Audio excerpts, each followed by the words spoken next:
significant injury layoff of his career. So it's the opener between the New England Patriots and the Miami Dolphins in Joe Robbie Stadium, where for most of the hour and a half before game time, a steady rain fell on an uncovered field. So we can look for some iffy field conditions. Temperature 91 degrees, humidity 60%, the wind out of the southeast at 16 miles per hour, and we expect more thunderstorms as the day goes on. Here's a look back on tape at the kind of rain which fell here within the past hour and the field condition under that rain.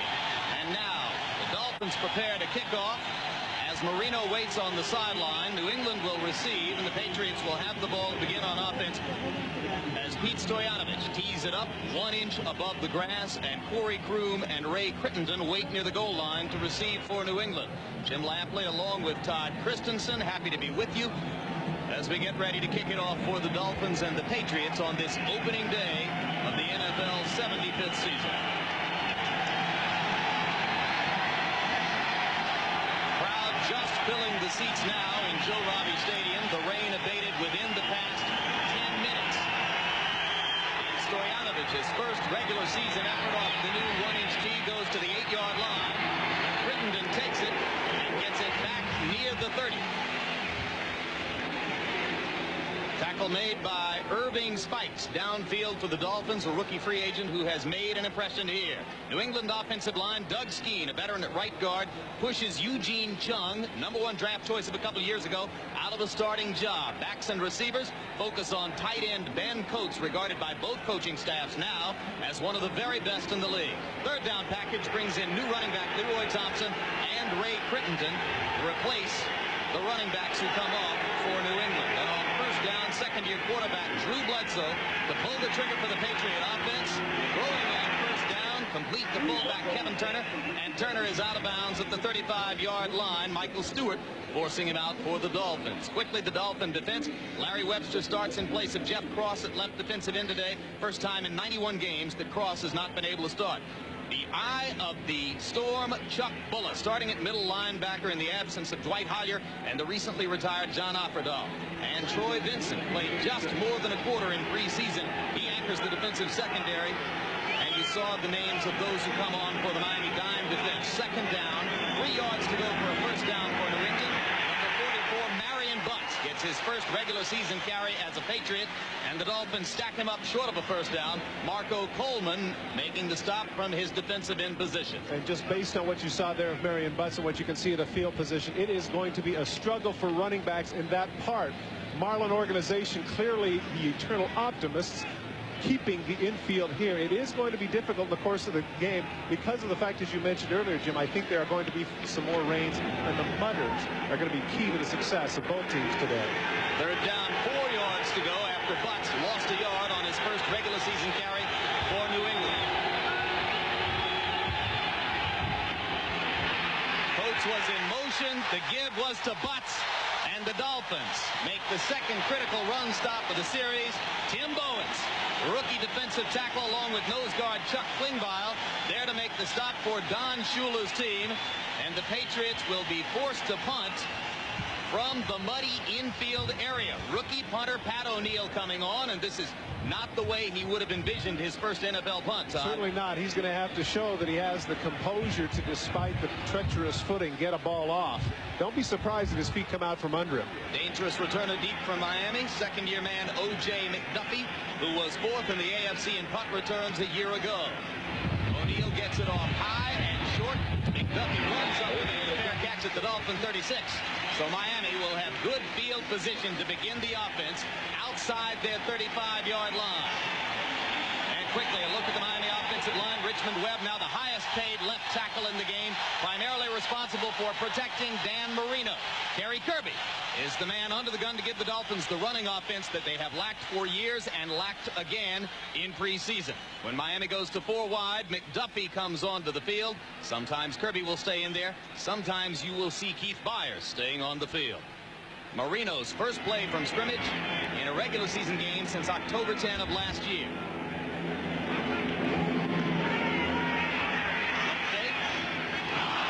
And in and out of the hands of tight end Keith Jackson, number 88. Keith Jackson is somebody whose work ethic has been questioned. Should have had that ball. New England front seven. The emphasis here on Marty Moore, Mr.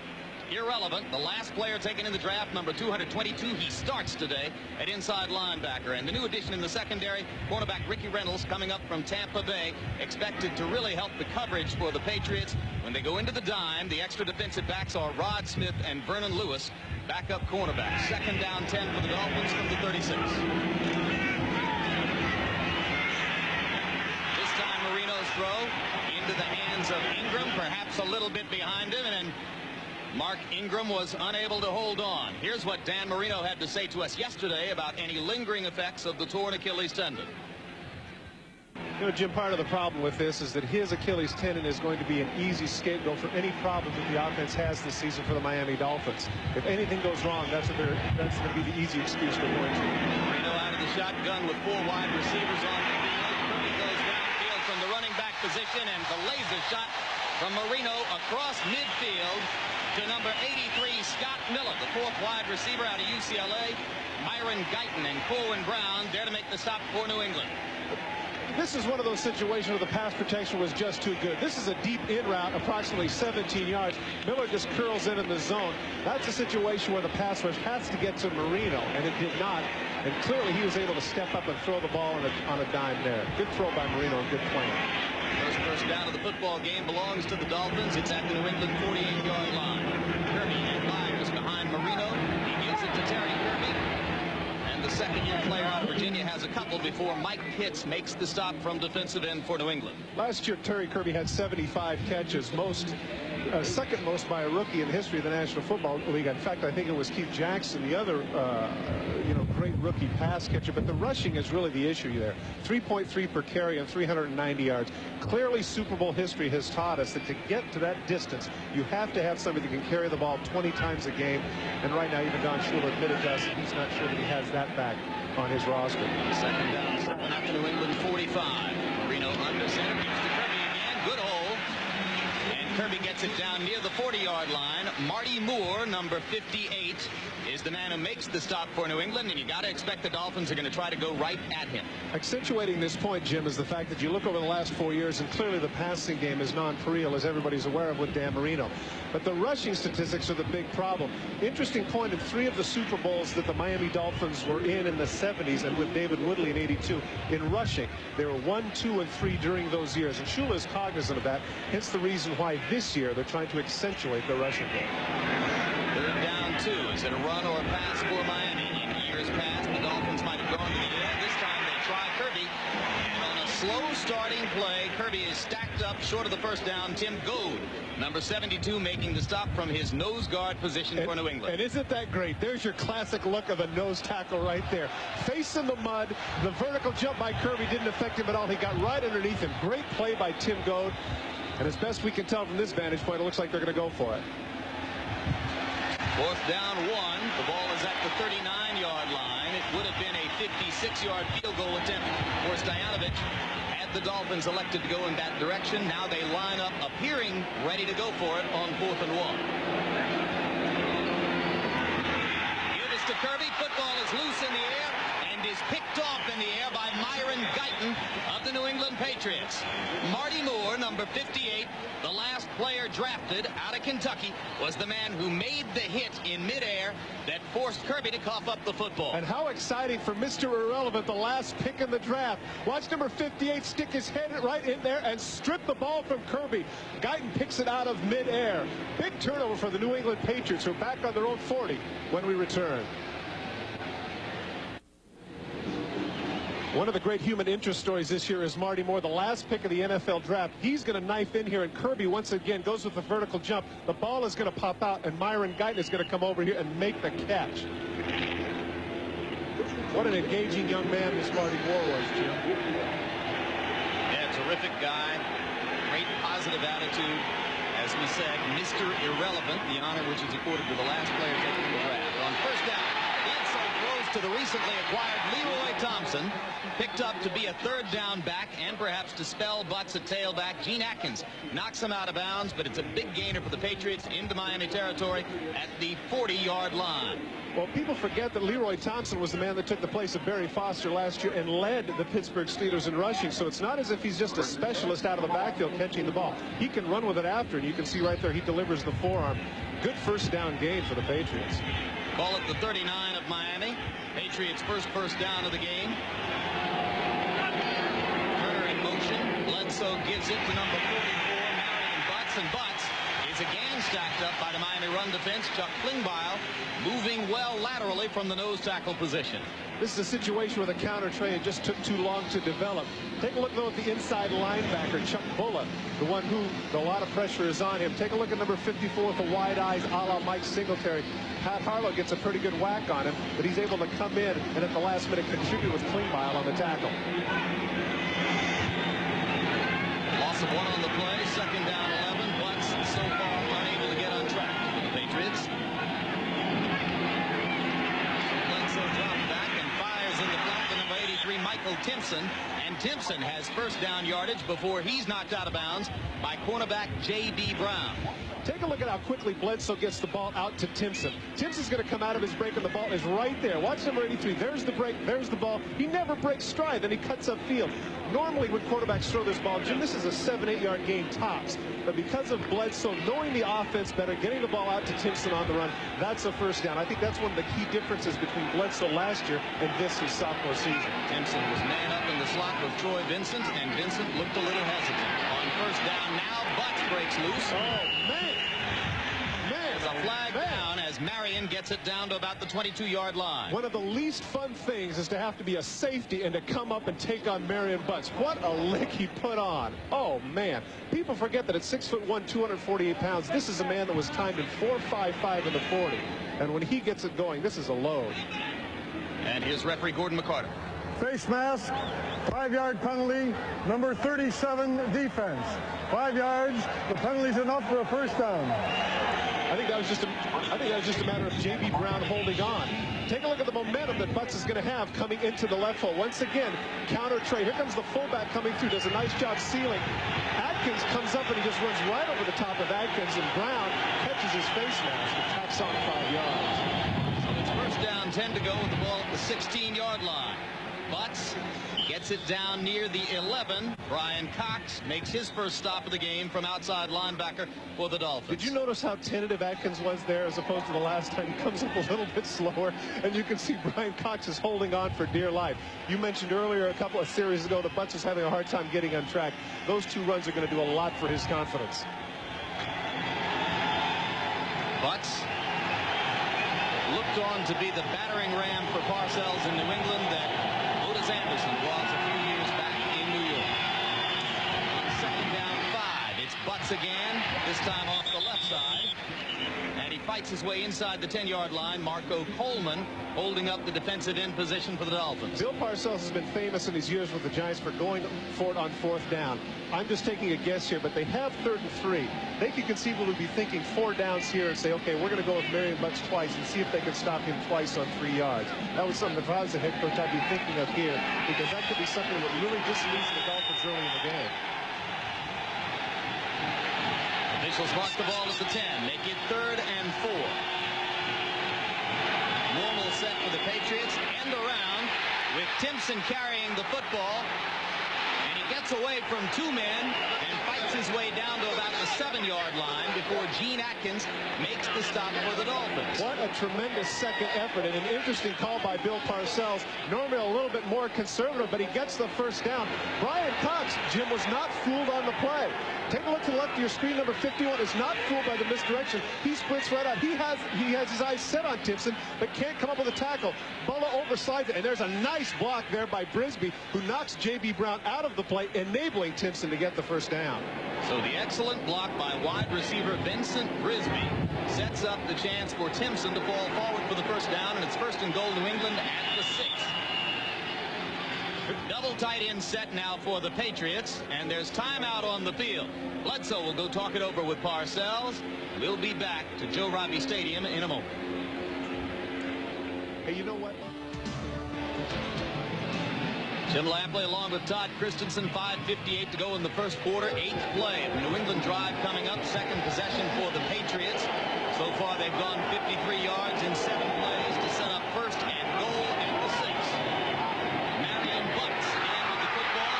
Running room on the left side. He hammers Atkins and takes it down to about the 1-yard line. Atkins got help from Chuck Bullock and was finally able to force Butts out.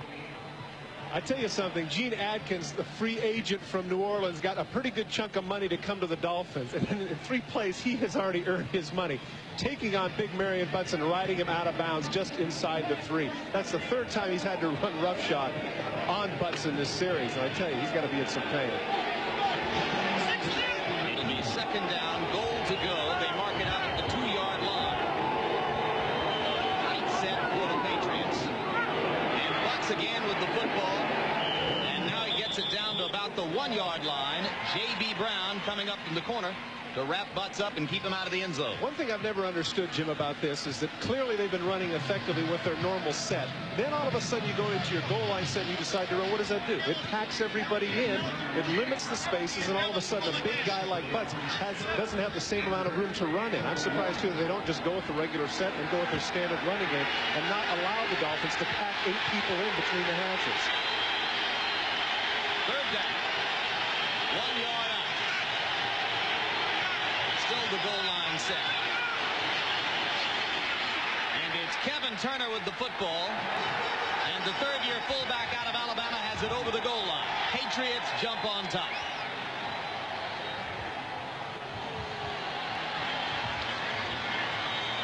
Well, New England had been a little predictable, going to Butts every time down. Now on 3rd one, they opted to go to the fullback. And the youngster who had a 69-yard touchdown run in the last game of the exhibition season shows his mettle. All you got to do is, here they get a stalemate. They don't push anybody off the ball. Actually, the Dolphins do a pretty good job of holding up, and all they needed was a yard, and the 235-pounder got it for them. And out of Scott Zolak's hold, Matt Barr adds the point after touchdown for the Patriots. So with 4:44 to go in the first quarter, New England leads 7-0. Patriots went 59 yards in 10 plays to score. This was the key play of the drive on 3rd and 3. They go with the reverse, and it doesn't surprise anybody. Brian Cox has it, but instead he's able to avoid him. Watch Vince Brisby now come up with a big block on J.B. Brown that enables Timpson to reach forward, get the first down. That was the key play of the drive, setting up the touchdown plunge by Turner. Of course, so we come back live, and O'Neal gets ready to kick it off for New England with McDuffie and Spikes waiting. They kick it to McDuffie's side of the field. O.J. gets it across the 25 to about the 28-yard line. Pretty good kick coverage under the circumstances for the Patriots. Interesting point here, Jim, is that in the preseason passes for freshman quarterback Ron Paulus.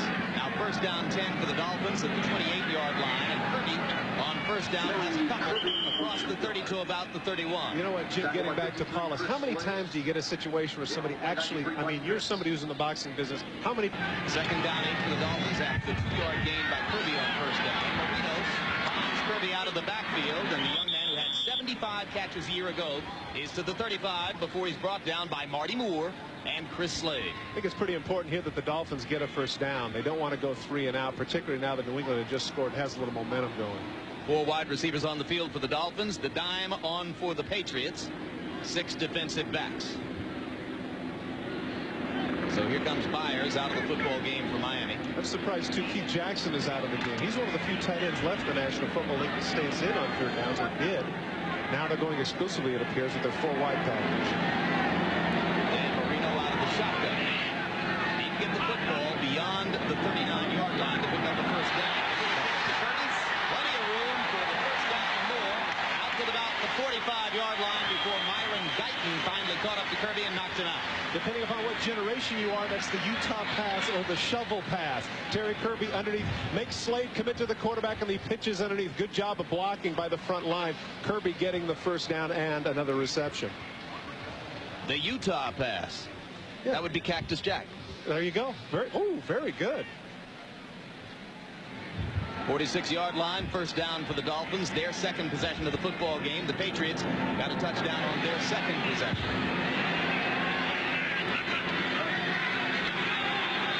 Dropped back and looks deep for the 1st time in the game. It got an open man, and the ball is just overthrown.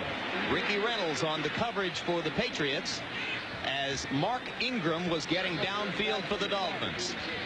Now let's take a look at Marino's drop, Todd. Didn't look like there was anything wrong with his feet there. Check out the plant. Watch him bounce on the right foot there. That's how he's always done it. Goes off the toes. Now, certainly here, there's nothing wrong with his arm. That's about 50, 55 yards in the air. And that's one of the points that he made to us yesterday. He said, hey, I don't throw with my Achilles. The numbers on Marino to this point in the game. Let's also mention that 2 of those were clearly drops. 2:24 still to go in the first quarter. Marino again, this time the screen. Kirby is blasted in open field by Maurice Hurst. 6-year corner out of Southern, signed to a contract by the Patriots that they hope will keep him there for a long time, and Parcells loves this player. Sometimes it gets right. You see the feet right here. Marino once again get a chance to look and see his plan.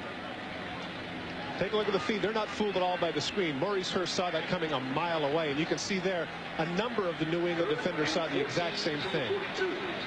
Poorly advised play. With Hurst and Reynolds in the lineup, Bill Parcells feels he has a pair of corners that can compare to any in the Eastern Conference.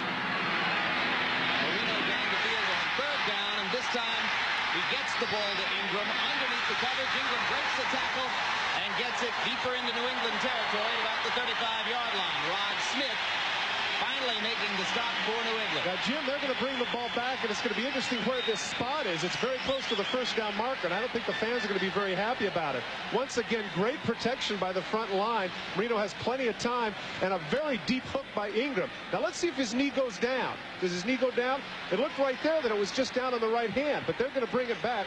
And fortunately for the Dolphins, it is a first down. It was third down 14, so that spot was critical, but the Dolphins do get enough for the first down, and they move it back to the New England 44. And Marino has to use a timeout as he was unable to get the play fully communicated to his teammates. So with 47 seconds left in the first quarter and the New England Patriots leading 7-0, Marino takes his first walk to the sideline to talk with Don Shula and staff. He'll be back. Take a look at the end of the play. Mark Ingram goes for the extra yardage. Ron Heller thinks he's helping him by pushing him down, but take a look at the face of Mark Ingram when he gets up. He gets a helmet full of mud. And that's time for substitution. He says, "Now you got to take me out. I got to clean myself off." That was great.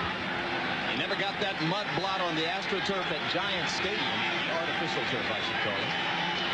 First and 10 for the Dolphins now at the 44-yard line of New England. It pitches to Kirby. And good tackling by the Patriots as they close the hole after a pickup of about a yard. Marty Moore and Vincent Brown, the 2 inside linebackers. And in Brown, 59, you got one of the surest tacklers in the league. Well, it was Marty Moore that finished him off there. You're right. Brown over 150 tackles last season. Voted, interestingly enough, and I believe it was, what was the fitness magazine? The Muscle and Fitness magazine. Muscle and Fitness magazine, the best body in the National Football League, number 59 for the Patriots.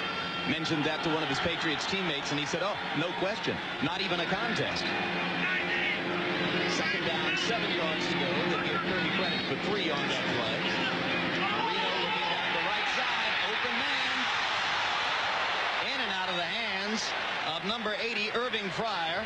The former Patriot #1 draft choice, Ricky Reynolds, again on the coverage. The very reason that they got Ricky Reynolds. Irving Fryer cuts up, and he's got him beat here. And this is a terrific throw. Watch the left hand of Ricky Reynolds clearly beat right at the last minute. He gets the shoulder in there. That's an outstanding job of pass defense without being able to look back. He read the eyes of Fryer and put his arm up just at the right time to avoid interference. Ricky Reynolds played some terrific football for the Tampa Bay Buccaneers, but very few people knew about it. 2 years ago, it's my opinion, Jim, he should have been in the Pro Bowl. Third down, 7-4 wide on the field for Miami. 6 defensive backs for New England. Marino out of the shotgun. Last play of the quarter. The heart in the throat of Don Shula as Marino dives inside the 35 down to the 32-yard line for the first down and gets a huge ovation from the crowd. And don't think that that doesn't motivate the team to see the man who's coming off a major injury willing to dive forward in the mud. The $4.5 million man down by 7, but excited when we come back. It's amazing what adrenaline will do for you. Here he is coming out the big injury. Everybody's saying, geez, you can't run, Dan. It looks bad. You've struggled over the last 2 weeks. Now all of a sudden the regular season's here. The endorphins have kicked in. There's no limp there at all. Diving forward to get the extra yardage, face in the mud. That's somebody that, forget the money, forget the All-Pros, forget the Hall of Fame. This guy's a competitor. He loves to play football. And after converting a third down into a first down for the Dolphins, Marino now prepares to try to take them in from the 32-yard line, the New England Patriots, as the second quarter begins. Patriots have had the football twice. They scored on their second possession. This is the second Dolphin possession of the game. Play of the drive. Under pressure, Marino fires over the middle, complete to Ingram. Number 21, Ricky Reynolds, is right there, but a good catch on the slant by Ingram. Here is the brace right here that Marino wears on his Achilles tendon. But of more significance, take a look at the muscle in his right calf right up here.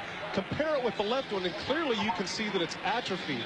In talking to Dan Marino, I said, what is the thing that is most tedious? He says, Todd, every single day is 200 toe raises. And that might not seem like a big deal, but I've been doing that now for nearly 10 months. And every single day I have to do it, trying to get that muscle back to normal. Second and 1 after the 9-yard completion to Ingram. Football flags down as he gets first down yardage inside the 20 to about the 18, and we'll await the call from referee Gordon McCarter. Could be a hold. Or it could be a hand to the face.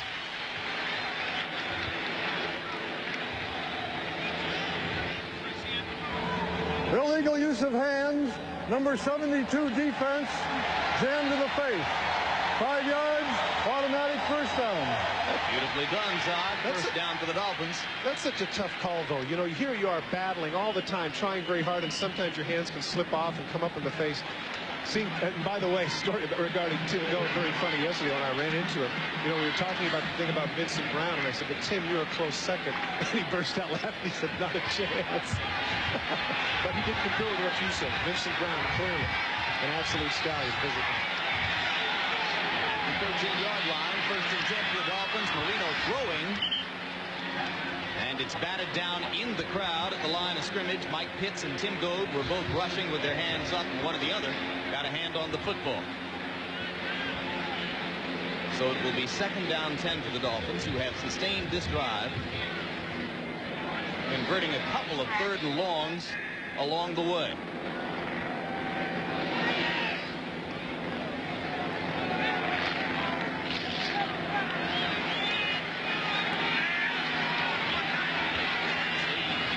To fill up after the hour-and-a-half deluge that preceded the game.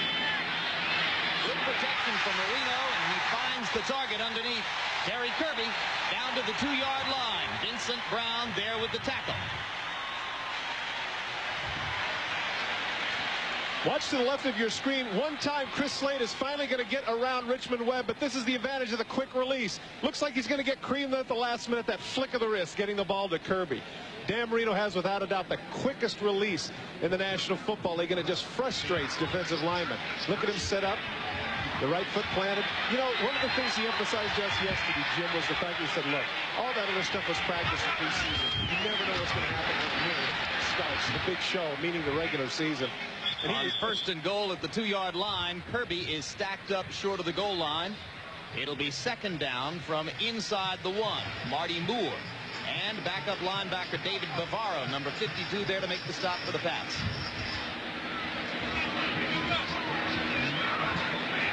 Just to finish that thought with regards to Marino, he was prophetic where that was concerned, knowing that once the regular season starts, it's a totally different story. He's certainly proven that on the field thus far in the first half. Dolphins trail 7-zip, second and goal from inside the 1.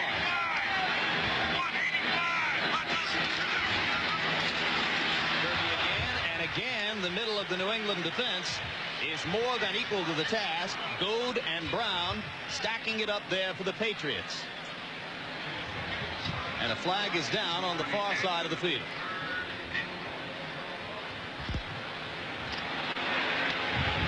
That's going to move him back 5. I'm surprised, Jim. 3 times now Kirby has jumped, and 3 times it's failed.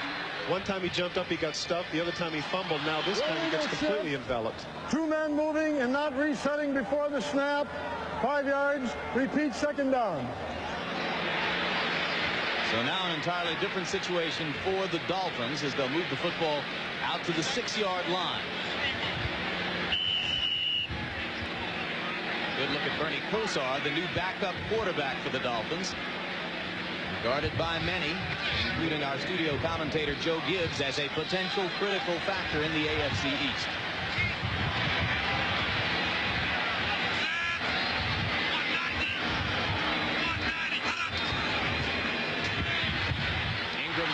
Ingram with the attempt to catch the ball, popped up in the air and picked off by Dwayne Sapp. He's out of bounds at the 9. This is all for nothing.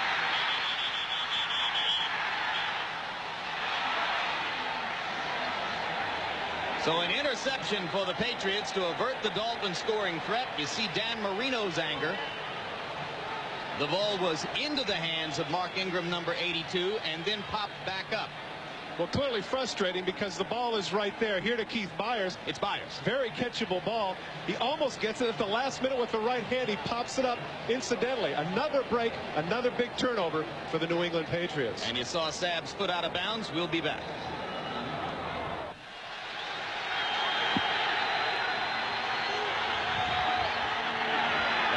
Joe Robbie Stadium, Jim Lampley along with Todd Christensen on first down for the Patriots from their 9-yard line. Marion Butts takes it out across the 10 before he's knocked down by rookie defensive tackle number 95 Tim Bowens of the Dolphins. The Dolphins get the football for 13 plays, 64 yards, 7 minutes 47 seconds, could not score.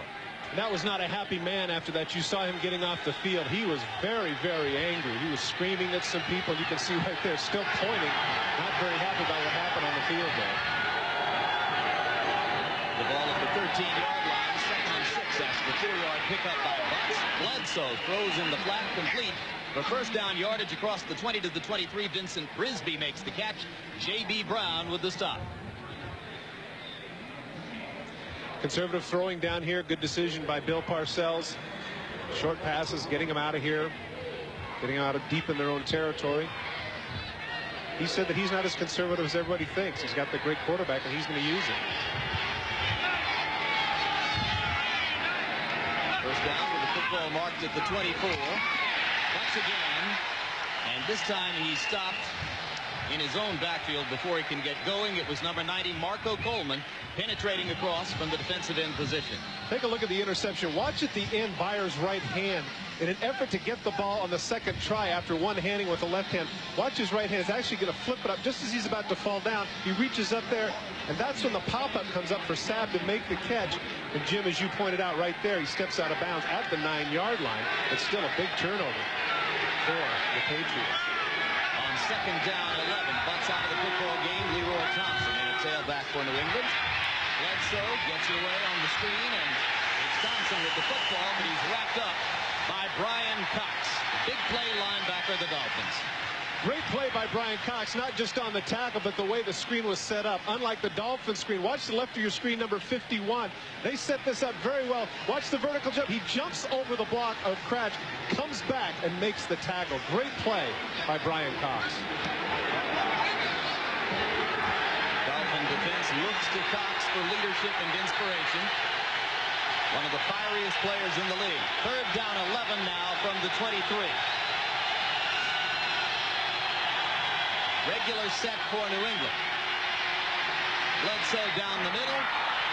Interception opportunity, but it gets away from the Dolphins. Vincent Brisby was the intended receiver. Gene Atkins was there on the coverage for Miami. And Brisby wasn't very happy about it. He said he got pushed in the back, and so does Bledsoe as he came downfield. Watch the middle of your screen. Coming at the bottom is going to be Brisby, and watch trailing behind. Does he get pushed before the end of the play? Here comes the throw. Right there, he pushes him down, and Brisby wants to know what's the deal. Evidently, the officials decided that was incidental contact. Rookie punter Pat O'Neill inside his 10 for the Patriots. O.J. McDuffie comes up to take a look for the Dolphins. He'll take it at the 40. Across the 45 to about the 47-yard line, so it will be excellent field position for Miami. Rod Smith on the tackle for New England. But the Patriots, having capitalized on one scoring threat of their own and averted a Dolphin threat, lead 7-0. We'll be back. Back inside Joe Robbie Stadium. where for the moment we have dry skies. 9:11 to go in the second quarter. The Dolphins, frustrated, trailing 7-0 against New England. Their last possession, they took the ball 64 yards down to the 1-yard line before Dwayne Sabb interception of a pass deflected off the hands of Keith Byers stopped the scoring threat. Now on first down, Terry Kirby with the football for the Dolphins, and he gets near or perhaps across midfield before Bavaro and Willie McGinnis make the stop for the Patriots. First chance we've had to call the name of the 4th player taken in this year's draft, outside linebacker Willie McGinnis. And he was somebody that yesterday when we were chatting with him, I asked him about the inevitable comparisons that have to happen with himself and LT, because everybody was talking, the comparisons are just too obvious. The linebacker, Parcells, et cetera, et cetera. All he said is that in 10 years he hopes they don't think of him in the same way as they think of LT, but right now comparisons are unjust. Play action on 2nd and 6. The downfield throw is broken up at the Dolphin 30. Intended receiver was Ingram, and Myron Guyton was there from his safety position. And once again, you saw Marino coming downfield, not very happy with either the cut or the route. You can see he's getting a little bit frustrated by that last series. I think it's still spilling over. Here's the route downfield. He gets in the zone, and there he looks. There's what he's frustrated about. He stops instead of keep running. That's what Marino was waiting for. That's why he waved his right hand. Keep going into that seam of the zone. 6 defensive backs in the game for New England. 4 wideouts on the field for Miami on 3rd down 7. Good protection for Marino, but the throw is behind Irving Fryer. And again, Marino not terribly happy with his receiver on that play. Here's the young pass rusher, number 55. You said it was difficult to adjust to going from a stand-up position because he played defensive end in college. Ron Hiller there does a nice job saying, welcome to the NFL, rookie. It's not going to be that easy. So Willie McGinnis goes back to the sideline. Jim Arnold comes on to kick it for the Dolphins. Arnold in his 12th year in the league. Long time with the Lions. Before that, a few years with Kansas City. Great deep to receive for New England.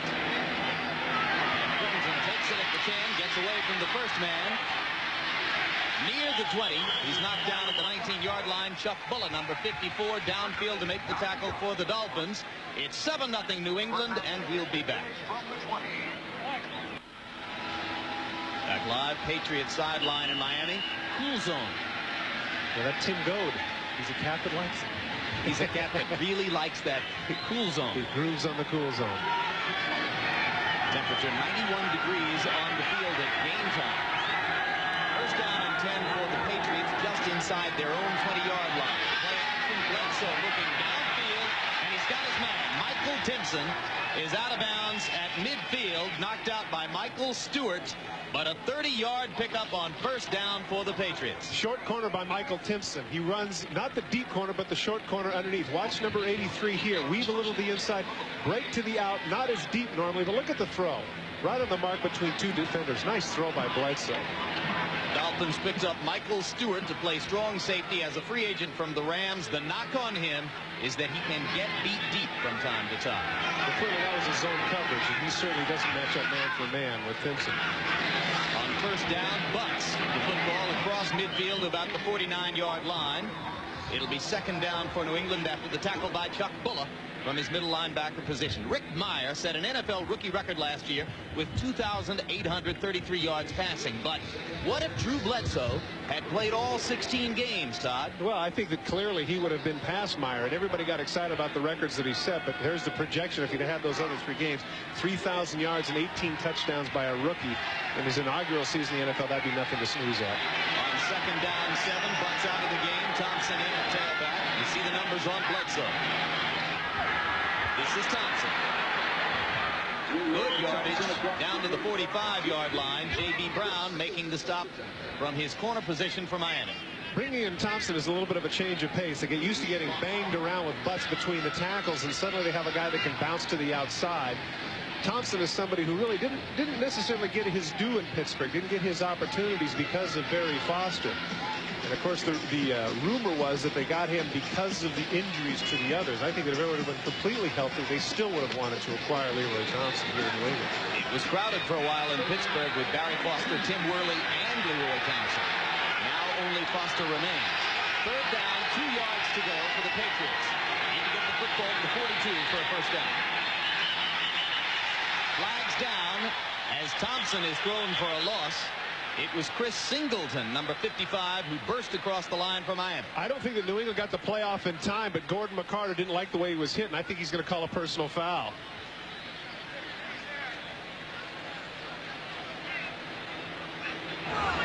Delay of game, offense, personal foul, unnecessary roughness, 55 defense. A hit after the whistle. By rule, the 5-yard penalty is declined. We enforce for the major penalty. Yes, sir. Terrific break for the Patriots, and the story there, of course, is that Singleton was in 1990 New England's first-round draft choice. Yeah, interesting point here is the fact that Singleton, how many times have you seen that, Jim, where in a situation there's a hit after the whistle, and it looks like it's, well, everybody's no big deal, the whistle's blown. That time Gordon McCarter decided that's enough, I'm throwing the flag. Right there the whistle's blown, you can see clearly he's slowing down. But right there Singleton puts the hit on him, and there's Thompson, gets up and doesn't appreciate it, but Gordon McCarter steps in between with the yellow linen. That's the final say. So a tough moment for Singleton, hoping to make a mark against his old team today. The cynical fan in New England would say, well, he never made a hit like that in 4 years here with us. And he was the 8th pick of the draft. I believe it was in '92. He led the Dolphins in tackles during the preseason. First down at the 29-yard line for Bledsoe and the Patriots. In the end zone, number 82, the intended target, is Vincent Brisby, and J.B. Brown had the near interception for the Dolphins. That was a good piece of defense there. Take a look at Brisby. He's going to get the inside on him. He's running the fade. Normally this is an outside route. Bounces to the out. Now he cuts back. He's going to cut across his shoulder right there. The ball is right where it should be, but take a look at Brown anticipating, jumping over the top, almost coming up with a catch. Good piece of defense there by J.B. Brown. Somewhat of a guy who is in the shadow of Troy Vincent and some of the other defensive backs, but an outstanding corner in his own right. 2nd and 10 now for New England. Football right in the middle of that soaked infield area. It's Kevin Turner with the reception, and Turner is close to the first down as he's knocked out by Michael Stewart down at about the 22-yard line. I say close to the first down. Let's knock that back to a gain of about 7. It'll be 3rd down 3. Kevin Turner is in that mold of great fullbacks who catch the ball out of the backfield and do all the dirty stuff and block, but he has great hands. You see, very reliable, and that's where Bledsoe goes to him, is when he needs that 6 and 7 yards. It reminds you a lot of Tom Rathman, Daryl Johnston of the Cowboys. I started to say, he's kind of a poor man's Daryl Johnston, isn't he? I think in another year he won't be poor man's anymore. It looks good today. 3rd down and 4. The football at the 23.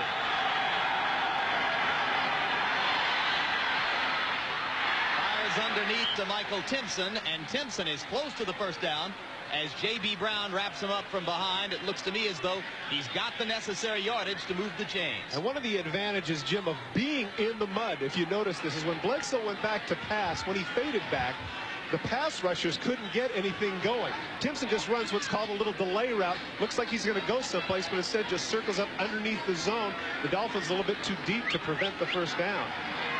So after the first down conversion throw by Bledsoe, it'll be first down for New England at the 18-yard line. Butts back in the game. Thompson out. Turner in motion. Butts with the football behind him. Good job of coming across to slow that play down by the Dolphins. And Butts will wind up with no gain. Chris Singleton in on the tackle. A little retribution for that 15-yard penalty.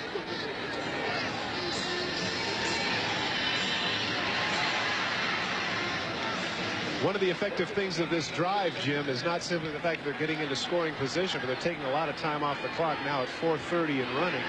And everybody that knows anything about the NFL says that the best way to stop the Miami offense is to keep Dan Marino on the bench. Patriots have played their game plan to perfection in the first half, mixing the run with the pass, possessing the ball for long periods. 2nd and 10 into the end zone, picked off. Brisby was the intended receiver. The man who elects to bring it out of the end zone is number 23, Troy Vincent.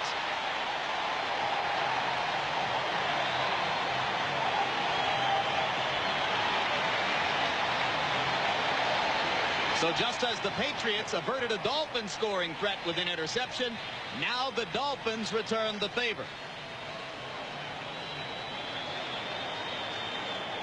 One of the problems here is that Bill Parcells pointed out with regards to Drew Bledsoe is the point that he made some bad decisions. Here was one of them. Inside the 20-yard line here, he throws into double coverage down near the goal line.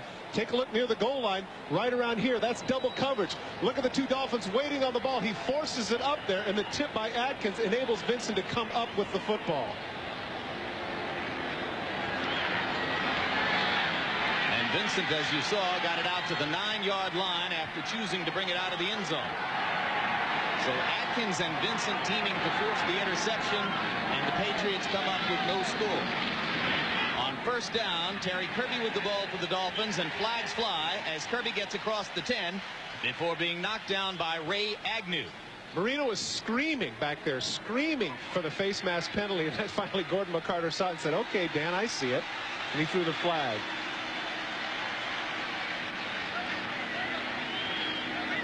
One thing you'd have to say about Marino today, he is definitely into the game emotionally. 5-yard penalty, number 92, defense, repeat first down. Marino has never played a blasé game in his life. I think you're right. Ray Agnew with the penalty.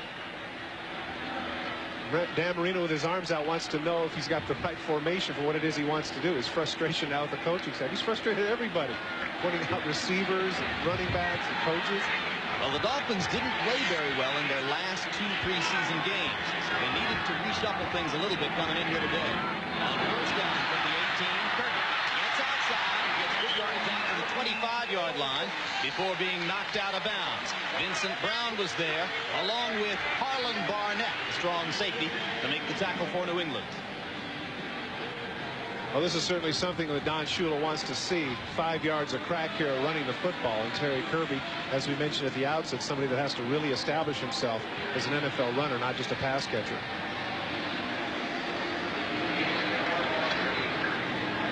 There are the numbers on Kirby.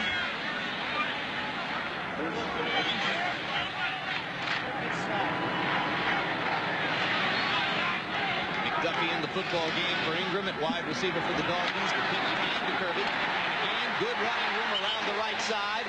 He's all the way out to the 35-yard line. Clock will continue to run. Under 3 minutes now to go before halftime. Barnett again there to make the stop for New England. Good job on the right side of the offensive line. Keith Jackson, not normally known for his blocking ability, is able to hook Saab, and that enables Kirby to get to the outside. And right there, maybe without the mud, he could have kept his feet and got additional yardage. Good job there by Ron Heller and Keith Jackson. Dolphins are looking for much tougher, more aggressive play from Jackson this year. They freely state that they were disappointed in his play last year, and they'll enjoy seeing that block on the films. So it's another first down for Miami. This time the ball at the 36, and now Marino wants to go down the middle of the air. Mark Ingram will go all the way.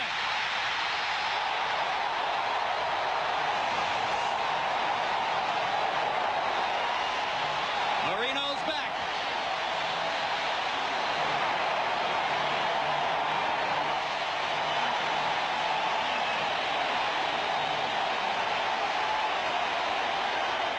.64-yard touchdown pass is the 299th of Dan Marino's career.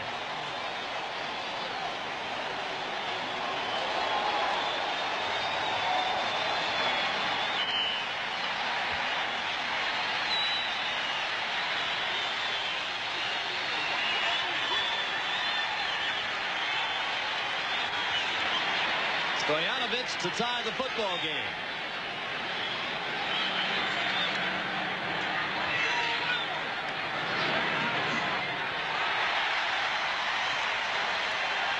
Two minutes, 15 seconds to go before halftime, and we are even now on the scoreboard at 7 apiece. Again, one of the advantages of being in the mud is the fact the pass rush can't get to him, and that enables him to come downfield and get deep. Watch when Marino goes back here. The pass rushers just can't get to him. They're churning in the mud. And I don't know how many quarterbacks in the league could make this throw right on the money. Catches him in stride on the post pattern. What a throw by Marino. And is he excited about it?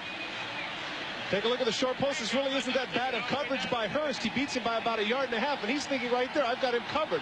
But that throw can't be any better. And you see Dan Marino, he's going to point to the sidelines as excited as he is. That's thanking Gary Stevens for the call. Touchdown. Yes. Little of that Wayne Gretzky with the arm pump. And he points over to Gary Stevens and says, nice call. Not even the tiniest little bit of arc on that throw, Todd. Yeah, you know what? I've seen a lot of great quarterbacks, as have you. You know, there's John Elway and the way they throw the balls. But that release and that quickness, the way the ball gets there in a hurry. And if you're Maurice Hurst, what do you say? I was only beat by a yard, but there's the ball. We mentioned that Marino's touchdown pass was the 299th of his career. With one more, he becomes the second quarterback in National Football League history to pass 300 touchdown passes. And Fran Tarkenton, as you see there, was the only other man to achieve that distinction. Tarkenton needed a few more years to do it. Dan will Marino if Dan gets that one more. You're right. I was about to point out there that that's the big significant factor there. All of this done in a mere 11 seasons. Amazing. So Stoyanovich will kick from the 30. Corey Kroom and Ray Crittenden are deep for New England. You can see that it is the left foot of Marino, not the Achilles damaged right foot, that's getting work from the trainer there. Probably just cleaning off the cleats on his shoes.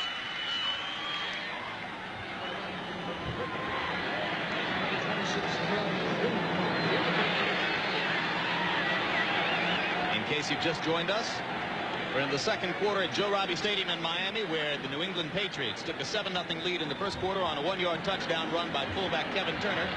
And just moments ago, Dan Marino got the Dolphins even on the scoreboard with a 64-yard shot to Mark Ingram.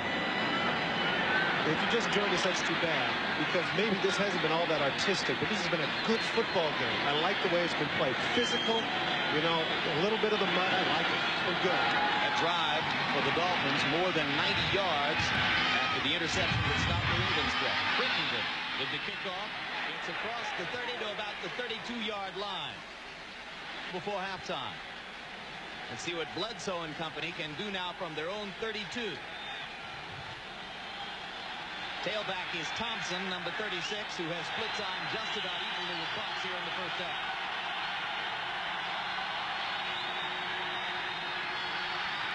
Bledsoe pumps twice and finally looks for number 82, Vincent Brisby, and Brisby was unable to gather it in. J.B. Brown on the coverage. Clock reaches 2 minutes to go before halftime. It's 7 apiece, Dolphins bats, and we'll be back. Jim Lamplin, Todd Christensen back live in still baseball appointed Joe Robbie Stadium. New England Patriots and Miami Dolphins tied up at 7 apiece. Stay with us at the half. For the Domino's Pizza NFL Live halftime report, Greg Gumbel, Joe Gibbs, and Mike Ditka will bring you up to date with scores and highlights of all the action from around the league that is coming up at halftime. The league wanted scoring, and they got it in the first half of action today between 1 o'clock and 4 o'clock. A lot of touchdowns. Bledsoe. Oh, what a catch! Down. Spectacular catch by tight end Ben Coates. Coates' first catch of the football game, and what a way to reintroduce himself to the Dolphins secondary. Free safety Gene Atkins made the stop for the Dolphins. When I asked Bill Parcells yesterday, I said, contrast him with Mark Bavaro. And he said, well, you know what? He's bigger and he's faster. And what hands there. Diving catch. Great job by Ben Coates. First down in Dolphin territory. It's Leroy Thompson with the football. Chuck Bulla making the stop for Miami after Thompson has a gain of about 4 yards across the 40 down to about the 37-yard line. Clock running. Bledsoe hurries the bats up to the line. And that's Kevin Turner coming out of the backfield to make the catch and move the chains with a first down for the Patriots at the 30-yard line. Frankie Smith makes the stop for the Dolphins. Patriots use a timeout. Once again, they're in a situation where they're in the mud. It's going to help in passing. We'll be back in a moment.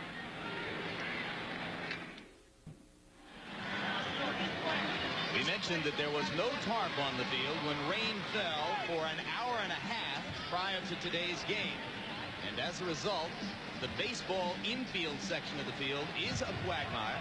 And you see players attempting to adjust to it on a play-by-play basis. An interesting Bud Grant, the great coach of the Winnipeg Blue Bombers, later, of course, the Minnesota Vikings, made the point that when it was muddy, when it was bad field conditions, that's when he wanted to throw, because all of the advantage was to the offense. They couldn't cover and they couldn't pass as effectively in quagmires. Marino for the 64-yard touchdown shot to Ingram. That money quagmire.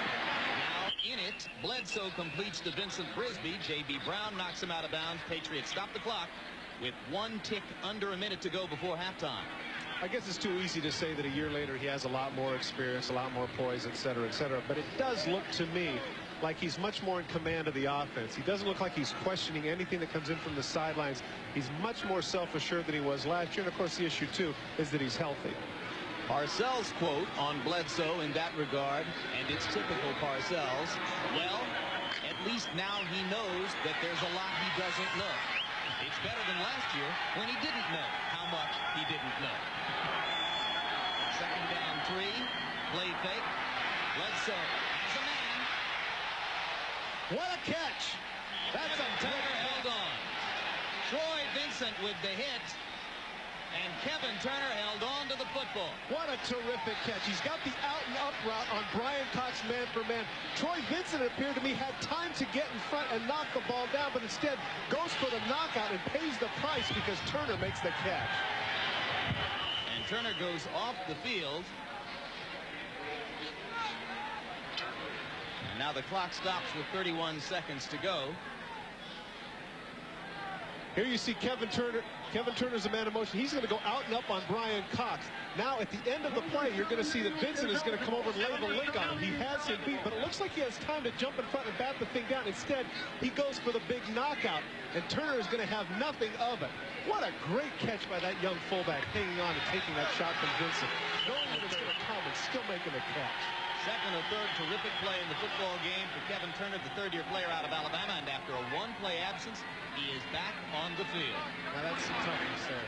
Vincent's got to be thinking, who is that guy? Well, you know, the other thing, too, is we talk about Kevin Turner, another one of the unsung heroes. We talk about all the good things that he does. He's the lead blocker for Thompson and for Butker, the protector for the quarterback.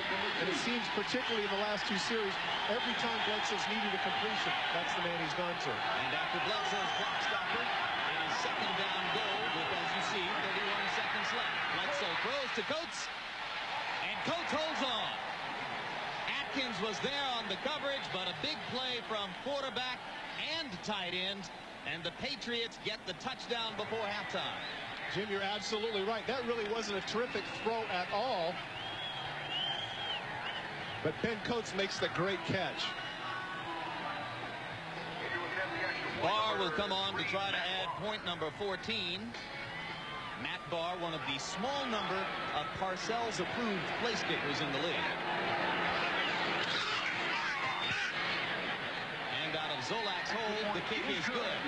So the Patriots lead 14-7 with 25 seconds left before the half after this touchdown pass. Pretty standard fare. Here it is. Coates is going to go to the corner. They're going to go with the play-action fake. Fullback's going to be in the flat. Here's the play-action fake. Watch as Bledsoe really has bad footing. The thing's a little bit discombobulated. He throws off his back foot. Not a terrific throw at all, but here's the advantage of being 6'5" and a former basketball player. Ben Coates, very athletic catch. Nice job for the Patriots. This is the reason why they're starting to compare him to Eric Green and Shannon Sharp as being arguably one of the 2 or 3 best tight ends in the league. Bledsoe making the throw under pressure. Got rid of it there with bad footing and just enough on it for Coates to catch it for the touchdown. It was Singleton, the former New England #1, who was there on top of Bledsoe as the touchdown catch was being made by that man, Ben Coates. Last year, Ben Coates, by the way, had 8 touchdown catches, which tied the club record for tight ends held by the great Russ Francis a number of years ago. And now he's off to another good start. He also had 53 balls. And a look at the numbers on the scoring drive. 8 plays, 68 yards, 1 minute, 50 seconds. Should also mention that the key play of that drive, of course, was the diving catch by Ben Coates in the middle of the field. And the great catch by Kevin Turner down at the 2-yard line to set up the touchdown. There were 2 spectacular catches by New England receivers in the drive. And, of course, that drive followed immediately on the heels of Marino's 64-yard touchdown pass to Ingram. So the Patriots showed the capability of answering back. Now O'Neal's kick is taken inside the 5 by O.J. McDuffie. And McDuffie gets out across the 25 Out across the 30 to about the 34-yard line, Leroy Thompson making the stop for the Patriots. Stay with us at the half for the Domino's Pizza NFL Live halftime report. Greg Gumbel, Joe Gibbs, Mike Ditka bringing you up to date with scores and highlights of all the action from around the league. That's coming up after 19 more seconds of playing time here. Marino will have 4 wide receivers on the field. They'll be going against New England's 6 defensive backs. Terry Kirby is the only setback in the game for the Dolphins. Make it 7 defensive backs now on the field for the Patriots.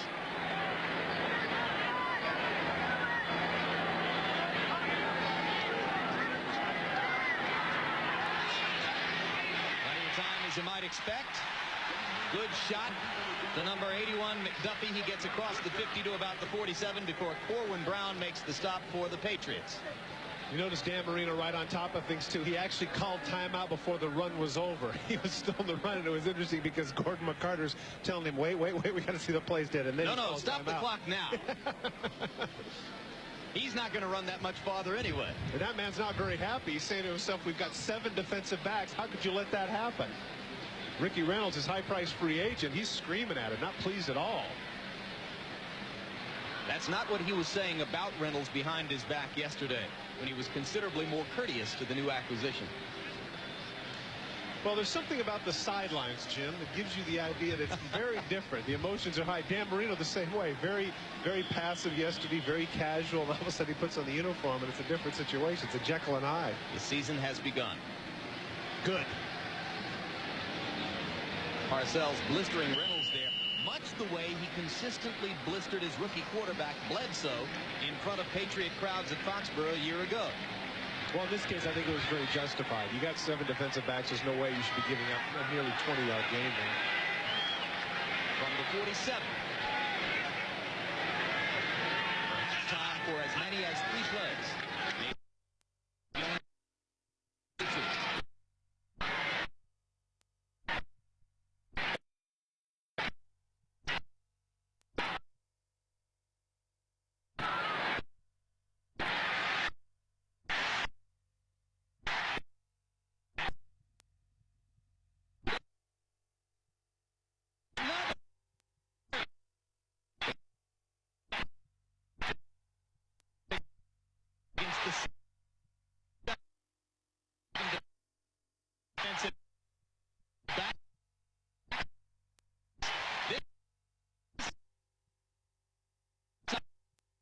It's Scott Miller who gets it.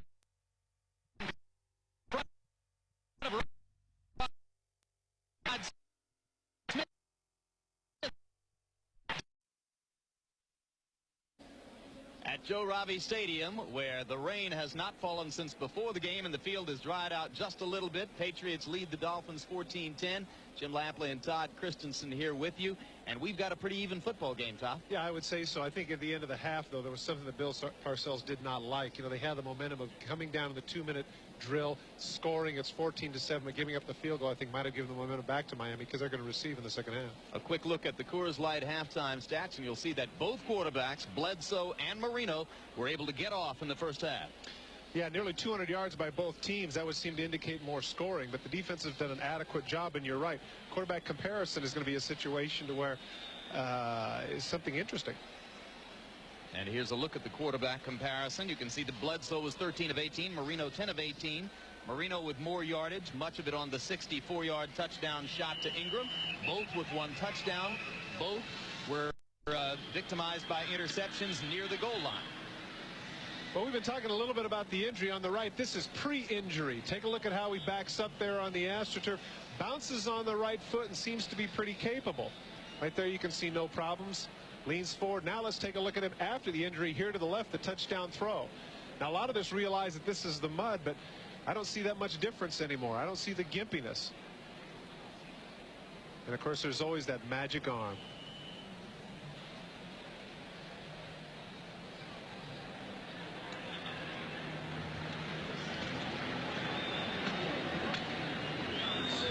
Here he is live. There he is live. There are the numbers again. 167 yards in the first half, 10 for 18. Again, I think it's safe to say that there may be some pain, but it certainly isn't something that's in his head at this point. And to start the second half, O'Neal picks it off for the Patriots. It'll be O.J. McDuffie. He'll make it Irving Spikes near the goal line. Free agent rookie out of Northeast Louisiana. Gets it back across the 20 to the 23. He averaged 44 yards per kick return in preseason. Darrell Wren downfield to make the stop for the Patriots. And Marino with one last visit to Don Shula before coming onto the field to lead his troops in a 14-10 football game. Yeah, I can't really emphasize enough, though, Jim, at the end of the first half. New England really had it all going for them. And so you're saying to yourself, you kick off with 26 seconds left. No big deal here. You know, we'll hold them. We'll get out of here. Instead, Marino hits 2 guards, gets them down in field goal position. And now that the momentum is completely back with Miami, but certainly have to be feeling a lot better going in 14-10 and down 14-7. Well, it's just outside the 23 near the 24-yard line as Marino and the Dolphins get started. Terry Kirby gets the call on first down.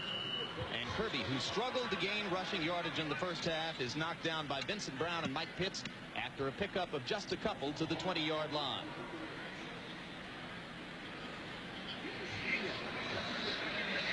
Twelve rushes, 42 yards for Kirby. Better than his preseason average, which was under 3 yards per carry. Yeah, again, you know, it's one thing to give lip service to the running game, but there is a time when you actually have to do it. And it appears here that Miami is making a much more conscious effort of getting the requisite balance. Second down 8 from the 20. Kirby again. Again to the right side, and no one on the New England defense is fooled. Pitts was there one more time, as was Tim Goad coming over from the nose tackle position. Good pursuit on the part of the Patriots inside people now, forcing a 3rd and long. Dime defense on the field for the Patriots. 6 defensive backs as Goad goes off, along with Dwayne Sabb. 4 wide receivers in the football game for Miami. O.J. McDuffie coming into the huddle just now. 7 yards to go for the first down. They need to get it out beyond the 33-yard line. Marino out of the shotgun with McDuffie in motion. Looking in the flat to Kirby, and the ball is batted away by Willie McGinnis. Number 55, the rookie linebacker, makes his first NFL big play. We've talked about the fact that eventually we feel like, you know, Jim, that he would end up on the left side, be the left end rusher, right end rusher rather. In this case, he is over Ron Heller. He gets the push back there, gets a piece of Dan Marino's ball, and forces Miami to go 3 and out. So 12-year veteran Jim Arnold comes on for his second punt of the game. The first one, as you saw, got 38. Ray Crittenton deep for New England. Crittenton goes back to his 30-yard line. Gets away from the first and the second man. But is wrapped up as he gets across the 35 to about the 37-yard line. Sean Hill, reserve cornerback of the Dolphins, downfield to make the stop. The stop, I should say. Next Saturday. Although I will say this, his substitute yesterday gained some 120 yards, a name that I can't pronounce. You can. On first down, Butts gets the pitch for New England, and Butts is wrapped up by Chuck Bulla and taken out of bounds. And that time, Bulla, the inexperienced linebacker playing under pressure today in the absence of Dwight Hollier and the retired John Opperdahl, makes a satisfying stop.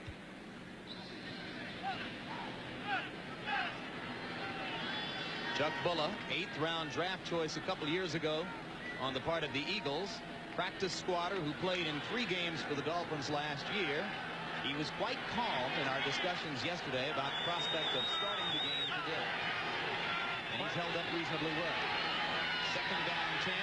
Bledsoe looks down the middle to Coates, and Coates has a chance to go all the way. Breaks a tackle and goes on into the end zone. Touchdown, New England. Gene Atkins was the man with the last chance to prevent a 63-yard touchdown play, and he couldn't get it done. And just as you mentioned Chuck Bulla, Jim, that's what happened. They caught him in coverage. It was an inside-out situation for Bulla. Had been coached man for man, and through Bledsoe's sock, got him the ball, and he went the distance. So on the last 2 possessions for New England, you've had huge plays by tight end Ben Coates, 4th-year player out of Livingstone, who is rapidly becoming one of the premier tight ends in the National Football League. Barr on to try to add the extra point. shocked Miami crowd just reaching its seats in the third period as the Patriots stretch it back out to 21-10. 12 minutes, 33 seconds left in the third period. Patriots Lightning. They lead 21-10. Kevin Turner goes in motion, and that means the backer has to go with him. As a result, Ben Coates is going to be man for man with Chuck Bull, and that's a mismatch. The safeties are going to spread out here. Watch the middle of the field, and watch the throw that Bledsoe puts right on the hands of Ben Coates. What a terrific throw, and Coates does the rest. Great athletic ability. Runs right through between stiff arms Atkins and goes the distance. And as we come back to live action, O'Neill's kick is taken by O.J. McDuffie. McDuffie gets past one man and then is run out of bounds at about the 26-yard line. Corwin Brown downfield to make the play for the Patriots, so the Dolphins suddenly find themselves behind 21-10, and the momentum which you so clearly established in favor of the Dolphins to begin this half, Todd Christensen, now belongs to the men in blue. Yeah, the fact that they went 3 and out really hurt them, and let's face it, Bledsoe and Coates, man, that was sweet. Huge play for Bledsoe. Second touchdown pass of the game for him. Dolphins now with first down and 10 from the 26-yard line. Marino, who had a hot first half, looking to get things started here. Play fake. Deep throw down the middle, and it's number 80, Irving Fryer, who makes the catch and gets across the 45 to the 46-yard line, but this will be brought back.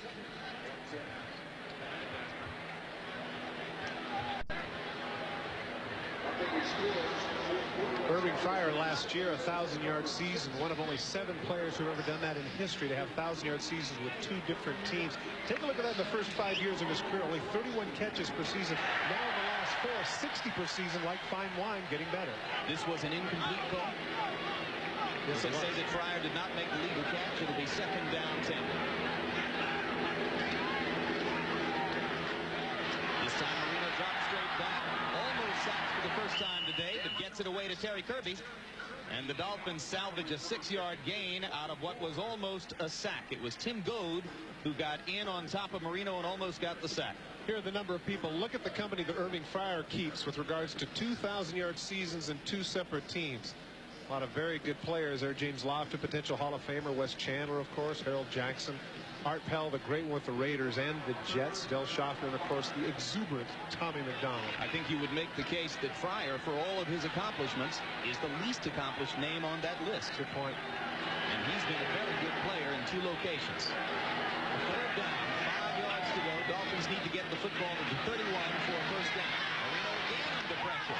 And it's almost picked off. Myron Guyton had it in his hands and couldn't hold on. Mark Ingram was the intended receiver.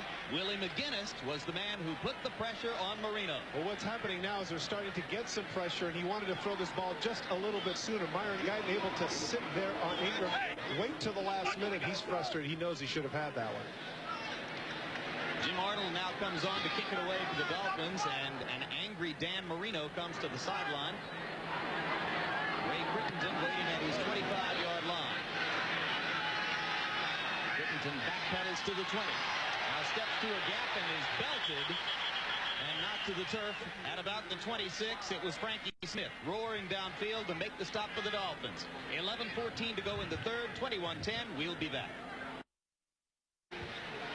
No one would ever accuse Dan Marino being a stoic. Seconds ago, this was his reaction to his offensive lineman in no uncertain terms, telling him that you got to keep me off my back. That was after Marino was pressured on both second and third down in the Dolphins' last possession. Now on first down for the Patriots, Drew Bledsoe, a little late delivering, and Troy Vincent breaks up the pass intended for Vincent Brisby. One of the things with regards to Vincent, of course, is he had the knee problems. Good day for him to come back on soft turf.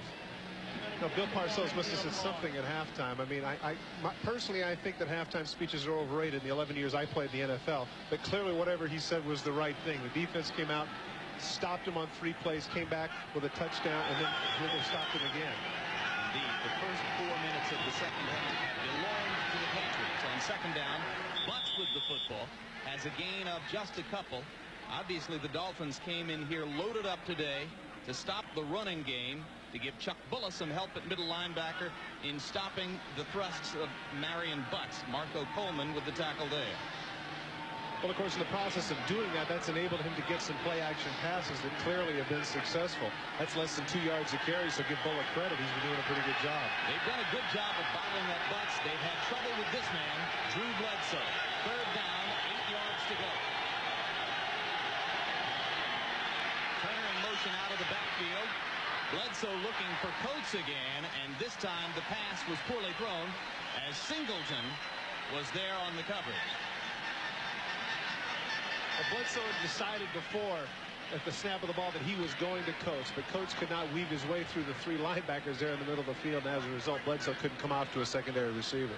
So it's 4th down 8, and as Pat O'Neill goes back to kick it for the New England Patriots, Scott Miller, 4th-year player out of UCLA, is deep to receive for the Dolphins. Miller waiting at his 35-yard line. Side of O'Neill's foot, it lands outside the 40, bounces to about the 39, where it will be downed by the Patriots. We've got 10:15 to go in the third. New England leads 21-10 over Miami. Back live in Miami, and in case you're wondering why Scott Miller was deep to receive that last punt for the Dolphins, it's because O.J. McDuffie, the regular punt returner, has a right knee sprain and will not return to the football game. So the Dolphins lose their 3rd wide receiver and their punt returner. On first down, Marino has a wide open Irving Fryer and gets him down to the 22-yard line. Blown coverage for the Patriots. Fryer all by himself. Chris Slade. This is a terrific effort by Marino because Slade actually is able to get around. There, nice move, gets around Richmond Webb. Marino buys time and just gets the ball off. Once again, the advantage of the quick release. Now, why Maurice Hurst just lets him go here? There it is. The hook and go just completely fools Myron Guyton. And it ends up being a pop-up, and it's not the touchdown they would have wanted. But because of the rush, I'm sure Marino will take it. Rookie free agent running back Irving Spikes, number 40, now in the tailback position for the Dolphins. Spikes has the football and about 5 yards as the Dolphins punch it down inside the 20 to about the 17-yard line.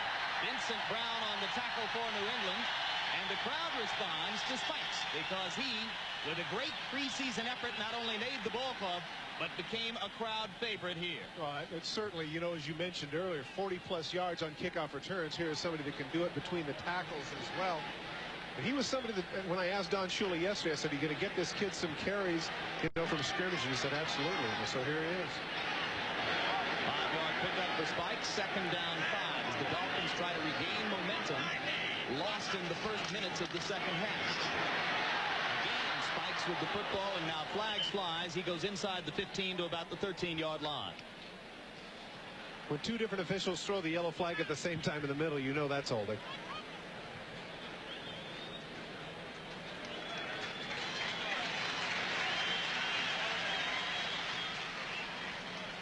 And as referee Gordon McCarter gets ready to mark it off. Holding, number 65, offense, 10 yards, repeat 2nd down. Don Shula replaces Irving Spikes with Terry Kirby again. So the Dolphins with their regular personnel now back into the football game. And Marino makes the call on what becomes 2nd down, 15 yards to go. Ball at the 26-yard line. They need to get to an 11 or to the 11 for a first down.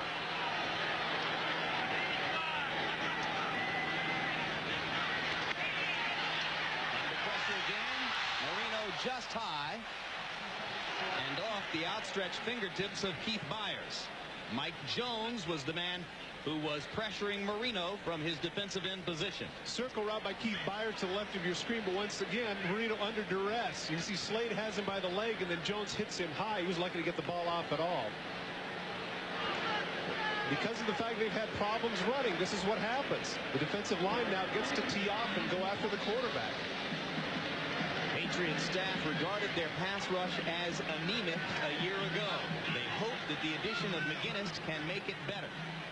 So far, they've been getting it from a variety of different sources early in the second half. Now on 3rd down 15, 6 defensive backs in the game for New England, and Dan Marino uses a timeout to be certain he's got the right play call. Patriots lead 21-10. Dolphins are at the 26 with 3rd and 15. We'll be back. Back live in Joe Robbie Stadium. Big situation for the Miami Dolphins now. 8:21 to go in the 3rd quarter. They trailed 14-10 at halftime. Since then, the Patriots have stretched it to 21-10. Dan Marino facing 3rd and 15 at the 26. He'll operate out of the shotgun.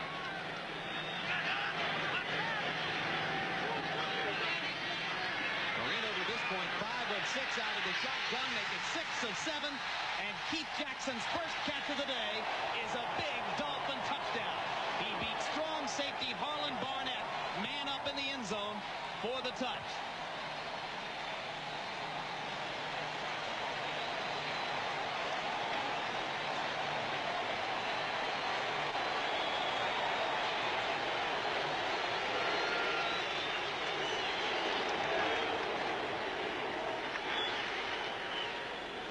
And the Dolphins will go for 2 to try to get to within a field goal of New England. So in the wake of Dan Marino's 300th career touchdown pass, his first career effort and a 2-point conversion.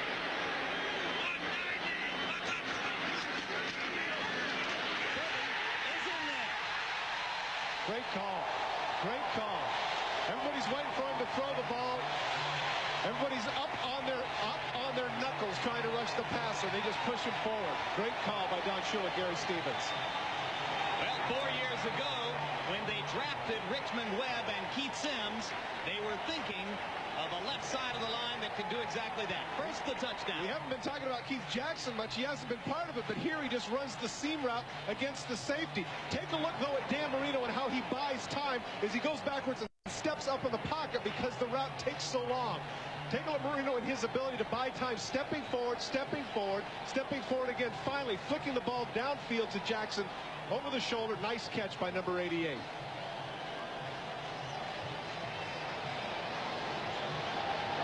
Number 2 in history. Only the 2nd man in the history of the National Football League to throw for 300 touchdowns in a career. And to say he's pumped is an understatement. And there's a look at the vital numbers on that statistic. Fran Tarkenton, 342 career touchdown passes. That's the record. He did it in 217 games. In his 157th game as a Dolphin quarterback, Marino becomes the 2nd ever to throw 300 touchdown passes. And now the crowd here in Joe Robbie Stadium responds to that announcement.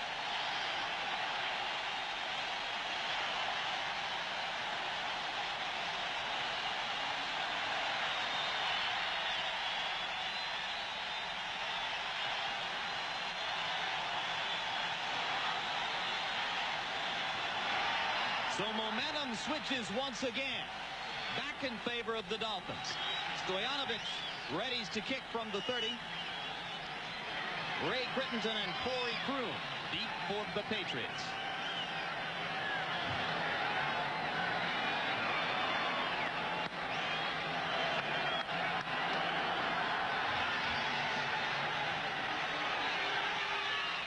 This is Crittenton.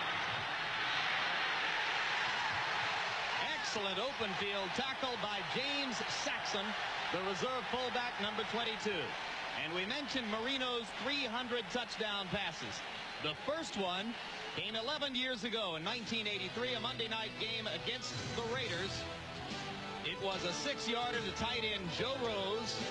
And there was another tight end who wouldn't have needed to see the videotape to remember it because you were there that night. I certainly was. I remember he came in, led him to 2 straight touchdowns. And take a look at the numbers right there.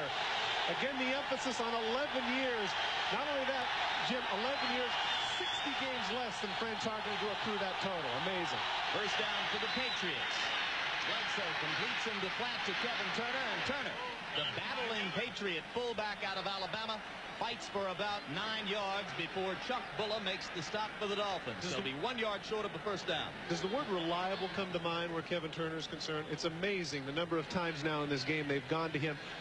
All of a sudden he takes a little of the energy out of the crowd.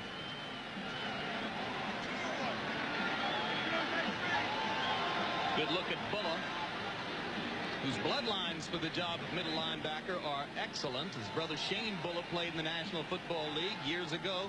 His father Hank Bulla was a coach on the Patriots staff. He's also coached elsewhere in the league, including most recently the Detroit Lions, where he was defensive coordinator under Wayne Fonts, and chose to move from there to Michigan State to work with George Perlis. There's a look at Hank. 1973 to 1979. He worked with the Patriots, and Chuck Buller remembers spending a lot of time around the practice facility while growing up there. Second down, less than a yard to go for New England after the measurement. Bledsoe down the middle. Number 82, Vincent Brisby with the catch. Big yardage across midfield to the 46-yard line of the Dolphins before Gene Atkins finally made the stop. Once again, the situation with the Miami Dolphins are going for a two-deep zone, and that opens up the middle of the field. Play action pass, 2nd and 1. Great call. Look at this. Look at the middle of the field. Gene Atkins there makes the stop, but he's so far downfield that Brisby has a lot of yardage there between the hash marks. Patriots have been extremely effective throwing on first down throughout the game. Some brilliant play calls from Patriot offensive coordinator Ray Perkins. Another play fake. This one goes over Brisby and is picked off. Gene Atkins making the big play with the pickoff for the Dolphins. And the second highest paid Dolphin, brand new to Miami, runs toward the corner of the field to play to the crowd a little bit.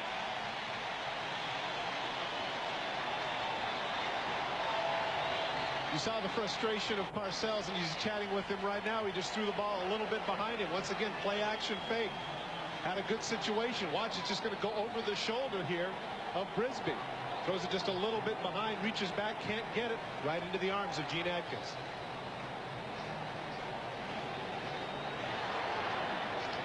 So Atkins, who's worked hard and had a few tough moments here today, gets a good one with the pickoff, and the Dolphins take the football back at their own 35-yard line.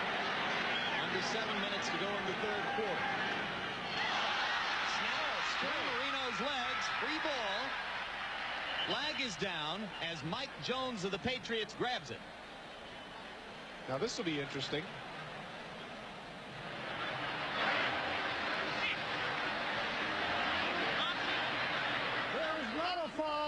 I intended to throw the beanbag. That is a backward pass from the snap from center. That's all we've got. It's a loss of yardage. 2nd down. Recovering. New England first down. How strange is that?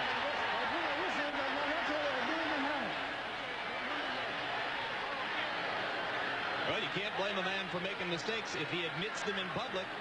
And Gordon McCarter has just admitted to millions his small error, and then he made another one and then corrected that. Well, certainly strange. He just goes through the hands of Dan Marino. Right there, it goes through his legs. There's no penalty. There's no nothing. It's just that Gordon McCarter, as he mentioned, you're right, Jim. He mentioned openly to everybody, the thousands that are here, I meant to go for the beanbag. You see it all the time. The officials throw it. Whenever there's a fumble or an interception, that's what he intended to do. Now, the argument over here with Schuler Marino, what's the discussion? There was no penalty. There was no nothing. It was Marino and Jeff Dellenbach's mistake. It wasn't Gordon McCarter's. He admitted to his mistake. Yeah, you can't exactly blame it on an inexperienced center. Dellenbach is in his 10th year now with the Dolphins and has worked with Marino a great deal in the past, although he was for a long time the backup to Ulanake and was also used as a guard. And now this is a huge play because it negates the Atkins interception, negates the momentum the Dolphins gained from it, and gives the ball back to the Patriots in scoring territory at the 24. You know, there's a word you hear a lot, but it applies here. That's bizarre. That was a bizarre play. On first down, the Patriots go to the ground with Leroy Thompson. He gets away from one man and gets outside for a gain of almost 9 yards. Doug Skeen blocking downfield to make room for Thompson, and he broke a Chuck Buller tackle before he was finally brought down by Michael Stewart. Here comes the speed of Thompson to the outside. You see Buller trying in pursuit there, just head-to-head with him. Here he reaches, but Thompson is able to break through the tackle of Buller and get that additional yardage there, setting up 2nd and about 4. And you saw Skeen, number 74 downfield, the second-year player out of Michigan, who has knocked Eugene Chung, former #1 draft choice, out of a starting position on that Patriot offensive line. Second down, about 4. And it's Marion Butts with the football. And Butts, who has not been able to gain big yardage today, has a couple. falling forward to about the 17.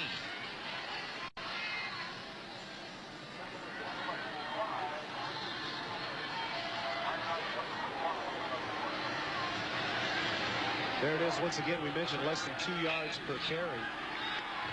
They give him a gain of 1 on that play and make it 3rd down. 2 yards to go. Well, it's a long 2 or short 3. Double tight ends in the game for New England. Both Ben Coates and John Burke in the football game. The lone wideout is Brisby, and he comes in motion back to the ball. And there's Kevin Turner again. Another big play for Turner, and a 1st down goal situation for the Patriots inside the Miami 10. This is really a poor job of defense here. You got to figure that Turner and what he's been doing up to this point. Right there, I think it's Singleton that has to get across, but instead Ben Coates does a nice job of blocking him off. He can't get to the outside and cover Turner, and I can't say enough for the play of number 34 today. Kevin Turner, 3rd-year player out of Alabama, has come up with a series of big plays for the Dolphins today.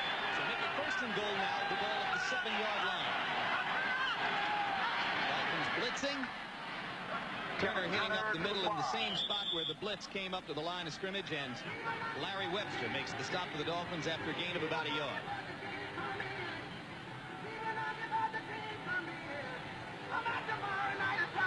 Slight limp for Turner as he comes back to the huddle.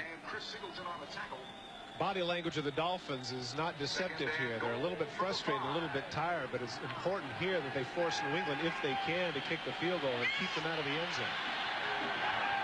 Well, certainly after Atkins' interception, the Dolphins had to be thinking of tying the game or getting back into the lead. Now they go down by 9 again as Bledsoe finds a wide-open Michael Timpson at the back of the end zone.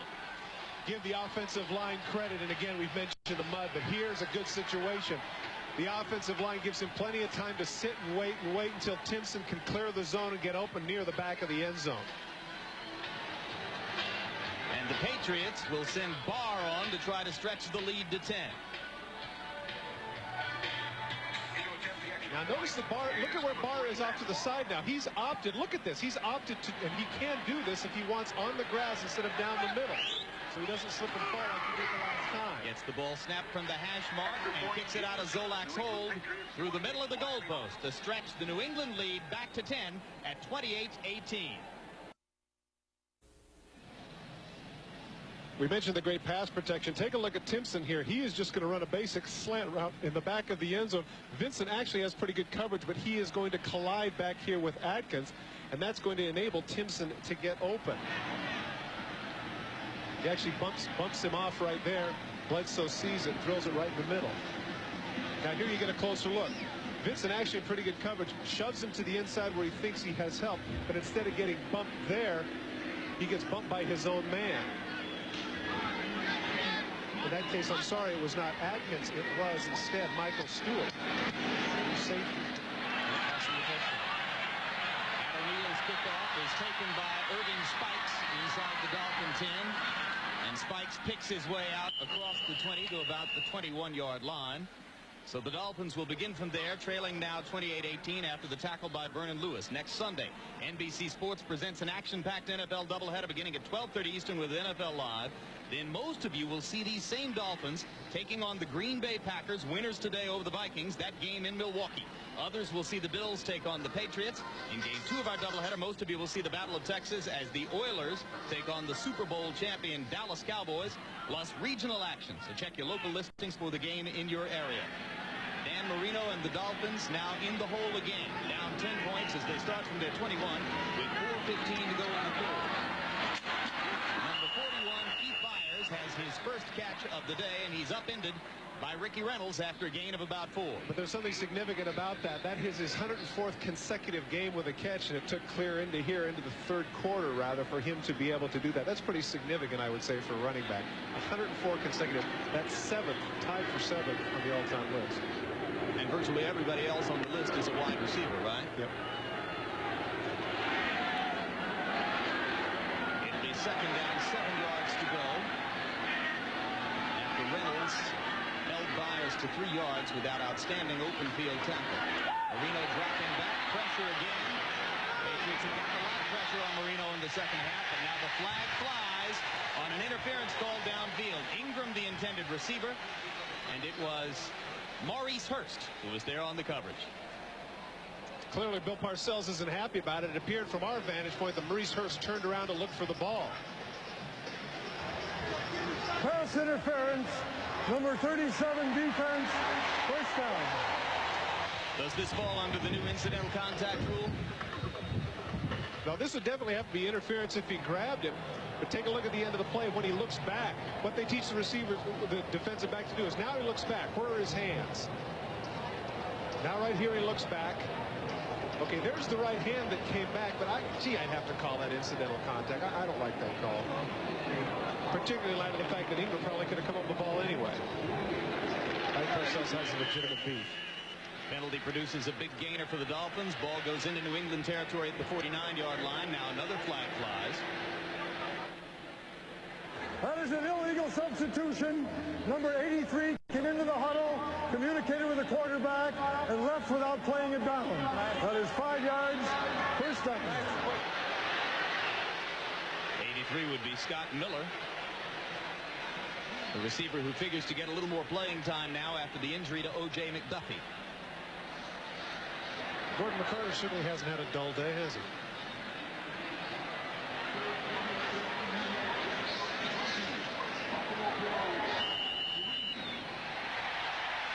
Gordon is thinking right now. Now the beanbag is in the left pocket, and the penalty flag is in the right pocket. 5-yard marker. Move it back to the 46 of the Dolphins. Marino throws behind the intended receiver. Chris Slade was there on the coverage, and Kirby was the man who fell down trying to reach back for the ball. Crowd quiet. 3:24 to go in the third.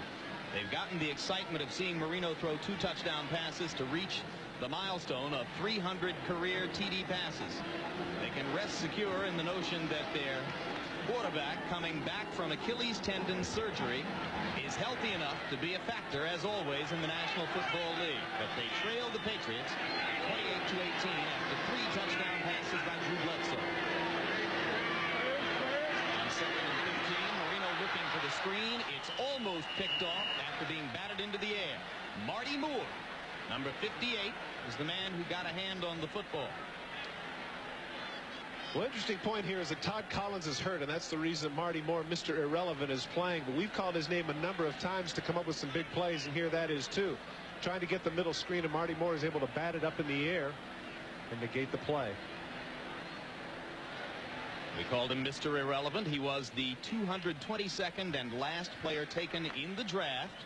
Patriots taking him with a pick they got from Dallas Cowboys in the Hugh Millen deal. And because of his distinction as the last player taken in the draft, Moore was taken to San Clemente, California for a big celebration. Happens to one player every year. On 3rd and 15, Marino looking deep, and he's got a man. Touchdown! Irving Fryer. Flags down, back at the line of scrimmage, and the fight breaks out near the point where Marino released the football. Looks like Sims and McGinnis going at each other. Well, the touchdown is going to count anyway. This is completely after the fact. Keith Sims was pummeling. I believe it was McGinnis who was in on that fight. Might have been Mike Jones, number 96. Well, regardless, it was after the fact, and once again, Marino showing his ability to get out and buy time. But will the initial call negate the touchdown? Well, it appeared that the timing part of it appeared that was somewhere after the touchdown. So it seemed either it would be a touchdown and they'd mark it off on the kickoff possibly. I think there might be 2 separate calls, Todd, because there was a flag down by the time Fryer was getting into the end zone with the football. Well, I think that's what the big discussion is right now, is the timing of it all.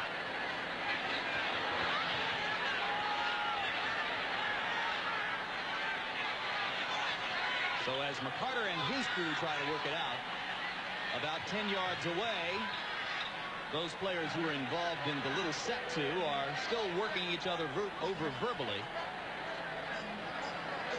Mike Jones trying to get at Keith Sims to tell Sims what he thinks of all this. Don Shula call Sims over to say, hey, cool out. The last thing we need is another penalty. A personal foul, unnecessary roughness after the touchdown by both offense and defense. The touchdown is good.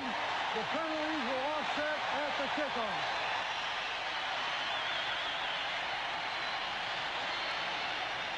Salamani.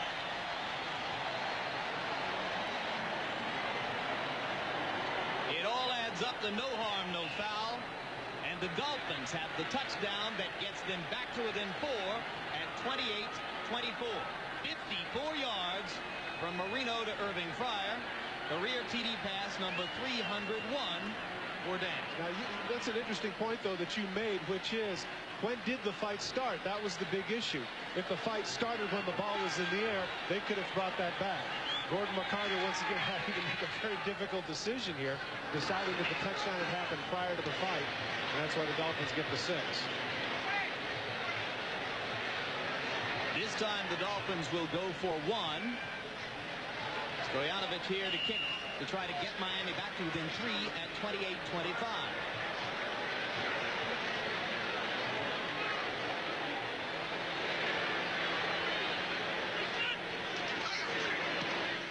It's good. Fascinating game. 3:09 to go in the third quarter. New England clinging to a 3-point lead over Miami at 28-25. And another look at Irving Fryer getting loose for the TD. But what happens here is Maurice Hurst, because of all the time he's buying right here, he's just hesitating. Nothing's happening. Now he stops, and he stops with him, but the ball is thrown completely over his head. Hurst has no idea. He never looks back, and that enables Marino to throw the long touchdown to Fryer. Take a look in the middle. Number 69 is who you're looking for. Number 69, Keith Sims, right there. Now he's laying on top of him with his knee. You can see his knee right there on his neck. The ball is long thrown. My guess is at that point, that's when Jones retaliates. Marino turns to look at it. You can see clearly, good call by Gordon McCarter, because the fight occurred long after the ball was thrown. Touchdown was good. Good job by the officials. And Irving Fryer, who was for 9 years a New England Patriot and a teammate of Maurice Hurst's for 3 years, now has a touchdown against his former teammates. His second catch of the day, totaling 94 yards. This one, a 54-yard TD grab. Keith Sims trying to explain what the situation is. In those situations, it's always a matter of what they refer to as manhood. He had his knee on his neck. The guy kicked him, so he had to go after him. A lot of cases there you could see earlier Don Shula saying, this makes no sense, Keith. That almost cost us a touchdown. I'm sure that's what his coaches are saying to him right now. We can't afford that. Keith Sims, who combines with Richmond Webb to make up that formidable left side of the offensive line for the Dolphins. Both of them having a pretty good day. Pete Stoyanovich ready to kick it off. Crittenden and Kroom deep for New England. Ray Crittenden at the 5-yard line. Big hit at the 25. Celebrations all around for the Dolphins. Frankie Smith again the first man downfield. And next Sunday, we remind you to join NBC Sports for NFL Live at 12:30 Eastern Time. Host Greg Gumbel, joined by our team of Super Bowl champion coaches Mike Ditka and Joe Gibbs. Co-host Ahmad Rashad. Dallas Cowboys Emmitt Smith and Troy Aikman will be the focus of our attention as they chase a third consecutive Super Bowl title. It's all next Sunday, starting at 12:30 p.m. Eastern with NFL Live. Crowd is alive again. Leroy Thompson and Kevin Turner will be the setbacks behind Drew Bledsoe on first down 10 for the Patriots from their 25. Little piece of misdirection. It is Thompson coming back to the right for a pickup of about 3. Chuck Klingbeil reacting over from nose tackle to make the stop for Miami. Now, it's interesting, the last time, if you recall, when they had the touchdown and they came within 3, the crowd was going nuts. Now, I think one of the reasons they're not quite as animated is because they have not really proven that they can stop Drew Bledsoe. It's almost as if the crowd is anticipating he's going to make another great throw. At left defensive end, number 91, Jeff Cross, who missed almost the entire preseason with a calf muscle injury, comes on the field to play. Bledsoe Dumps it down the middle to number 36, Leroy Thompson. Brian Cox makes the stop for Miami. It's a pickup of about 5. It'll be 3rd down and about 2 for the first down. And a pretty big 3rd down call here. 3rd and a long one. If they give the ball back here, you can hear the rising of the crowd. If they give the ball back here, not a good time. The Patriots really need to get the first here. Lingbile comes back on the field and Cross comes off. 3rd down, make it 1 yard to go for the Patriot first down. Bledsoe over the middle. He's got first down yardage to tight end Ben Coates.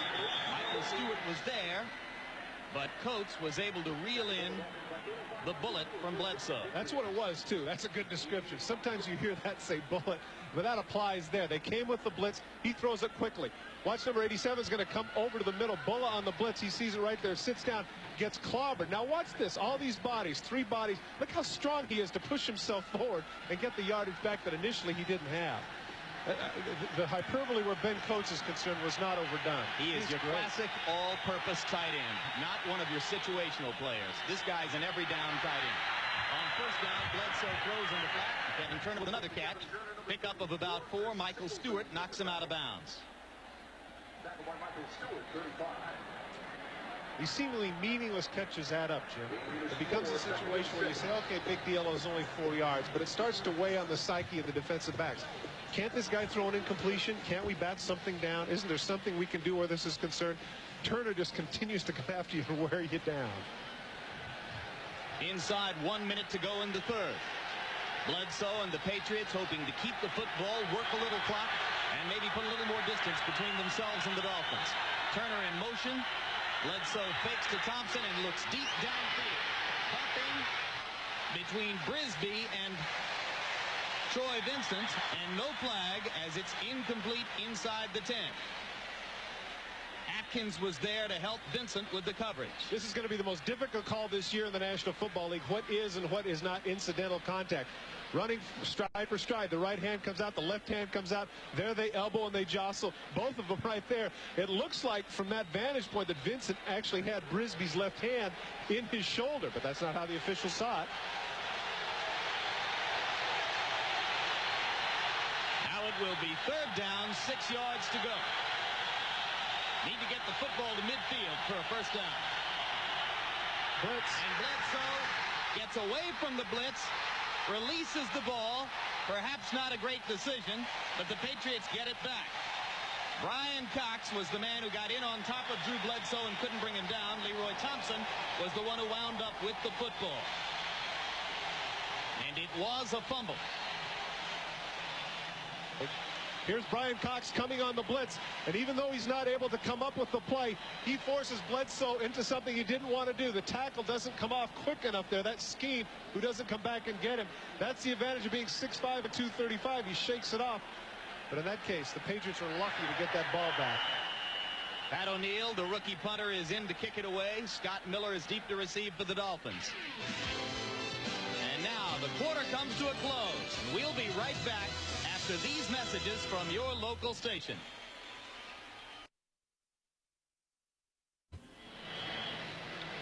We are back in Joe Robbie Stadium in Miami. Jim Lampley along with Todd Christensen. The numbers there show you New England's 28-25 margin over the Miami Dolphins. It has been a seesaw battle, living up to that shop-worn term in every way. And now to begin the 4th quarter, the New England Patriots, who have just been stopped by Miami, kick the football away. Pat O'Neill puts it in the air. Scott Miller is coming up looking for a fair catch. Knocked away from the path of the ball. Miller turns around and looks for a flag and gets it. And the man who was downfield a little bit too eagerly was Vernon Lewis, second-year cornerback out of Pittsburgh, and he's the one on whom the flag has been thrown. Well, in fairness to him, even though it is a good call, he's doing what he's supposed to do. The punt was poor, and Miller does a good job of hurrying up because he doesn't want to let it bounce and get 15 yards field position. And so it's one of those unfortunate situations where Lewis collides with him, and that's the way it goes. Rookie kicker kicking under pressure for the Patriots, didn't hit a good one and set up the situation in which Lewis is going to be called for the foul.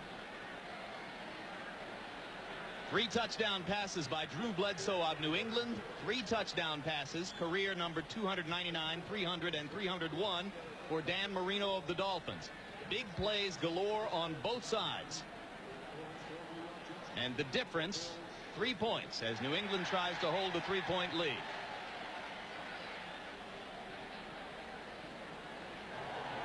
Fair catch interference. Number 43 on the kicking team. 15 yards. First down.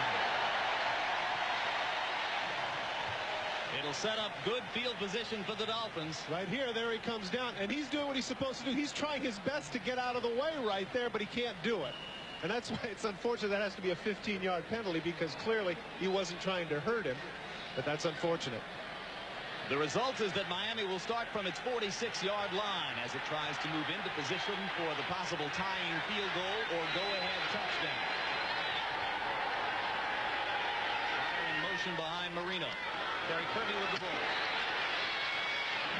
Dolphin running game has shown just a little bit of juice. And this time Kirby has a gain of about 3 before Harlan Barnett makes the stop for the Patriots. Patriots are looking at a visit from Buffalo next week. Dolphins have a tough trip to Milwaukee to play Green Bay. One or the other, perhaps both teams looking to contend in the AFC East. And opening day victory seems mandatory for whichever team is going to have the inside track toward contention. Well, I think a point was made, and that was that when you lose on the road in this division, it's never an upset because the teams are that good. A gain of 4 on first down for Kirby. Now Kirby pitches it back to Marino, who looks downfield to a wide open fire. It'll be touchdown pass number 4 for Dan Marino.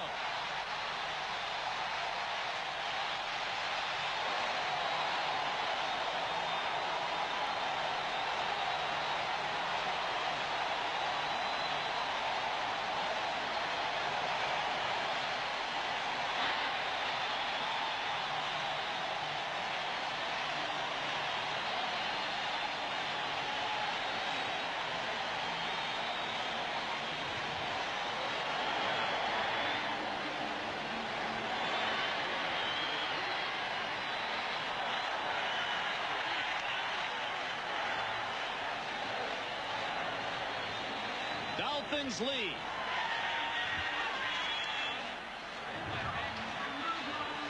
And Stoyanovich will try to stretch the lead to 4. Taking a page out of Barr's book, too. Opting not for the dirt. Good decision.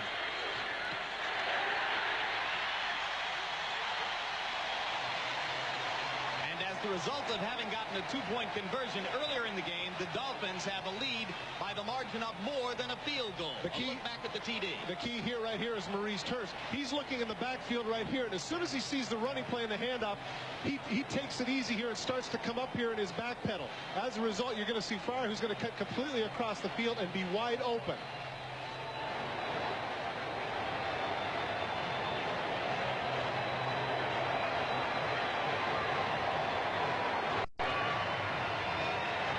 Irving Fryer does a good job of making it look like it's a run, trying to cut him off, not trying too hard. Then all of a sudden, Hurst looks in the backfield. That's the one thing that they always tell cornerbacks not to do. Don't look in the backfield. It'll cost the touchdown. And with this dance, Irving Fryer celebrates another notch in the record book for Dan Marino, as Marino, with the 18th game of his career in which he's thrown 4 or more touchdown passes, ties Johnny Unitas for all-time leadership in that category. Let's check it. Now I'm told that he passes Unitas to move into sole ownership of that record. So, by the way, I meant to ask you this. How's his Achilles? I think it's still questionable. Well, I asked you at the beginning of the game if a wet field would be bothersome to him as he worked with the newly rebuilt Achilles tendon, and you said no, that was good. Quarterback gets the great treatment, doesn't he? There's no way that linemen get to have their feet scraped like that on the sideline. I'd like to have those guys on a muddy day at the golf course. Would you like that after every shot? Stoyanovich will kick it away for Miami. Dolphins lead by 4, 32-28. Crittenton takes it for New England, just inside the 10. Gets outside the 25, across the 30 to the 32-yard line before he's finally knocked out of bounds. Good effort by Ray Crittenden. Muhammad Oliver made the tackle for the Dolphins. And Marino now with 302 career touchdown passes. He came into today with 298. He's got Fryer twice, Ingram once, and Jackson once for 4 TD passes today. Not that he would throw 4 touchdown passes in every game, but you look at that graphic, you could speculate that it would probably be somewhere in November of '95 when he might catch Van Tarkenton. If he stays healthy till then.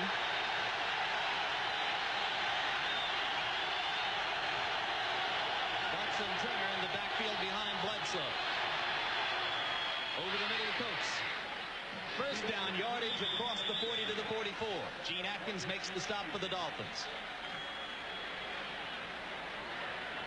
I would look for them to really feature Ben Coates in this drive, simply because of the fact that he hasn't been covered yet. Every time that they've gone to Ben Coates, he's been wide open.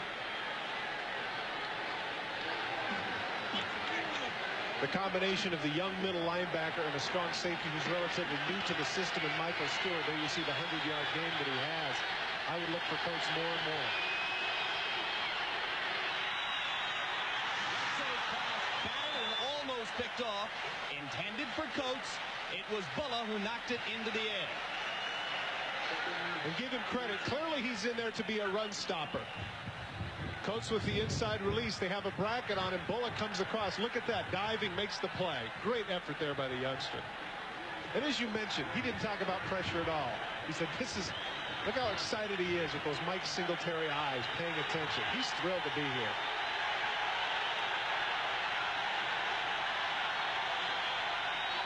Second down 10. Dolphins offside. Leroy Thompson with the football has a gain just of a few, so New England will in all likelihood take the penalty if it goes against Larry Webster of the Dolphins, as I suspect it will. We mentioned again Chuck Bulla, somebody who probably would have made the team but for the retirement of John Offerdahl and the injury to Dwight Hollier. This is somebody who's a family man.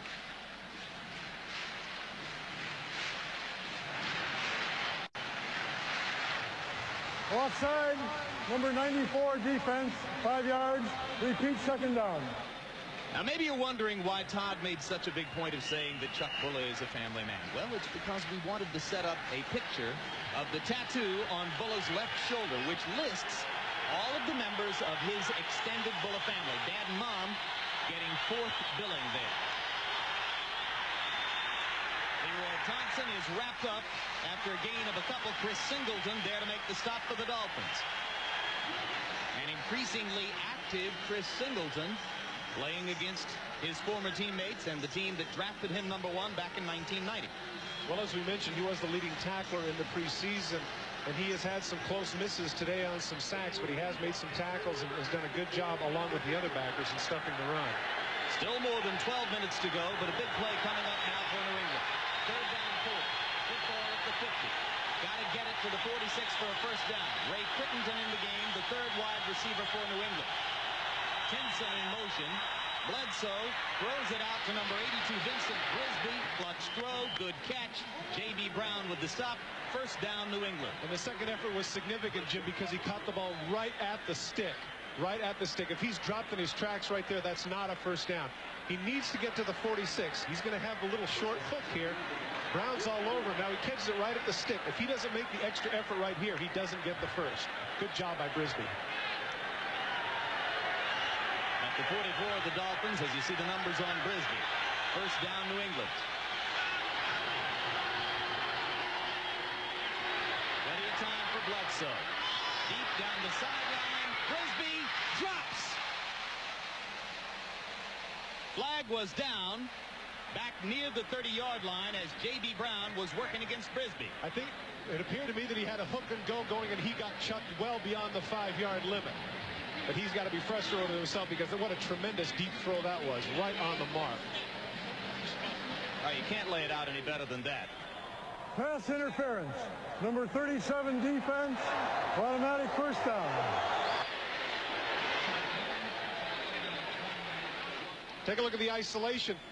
Here's going to have a little bit of a move to the inside, like the hook move. Now he takes off, and he just flat out bumps him right there. I would have thought at that point that that would have been the illegal chuck rule as opposed to pass interference, but the officials opted to call a pass interference, but either way, Brisby should have caught that ball. They mark it at the 29-yard line, the spot of the foul. And the Patriots continue to move with the first down there.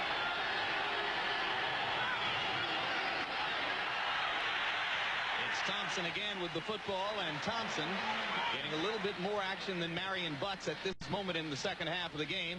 As a pickup of 2, it'll be second down 8. Well, for whatever reason, Marion Butts is really starting to look sluggish, but I'd have to say that the running game for New England, quite frankly, is looking sluggish. Well, Butts was bothered by a knee injury in preseason. Thompson is healthy, so he expected to get a lot of work in these first couple of weeks. Marco Coleman made the stop for the Dolphins. Call it a gain of only 1. It's second down 9 at the 28.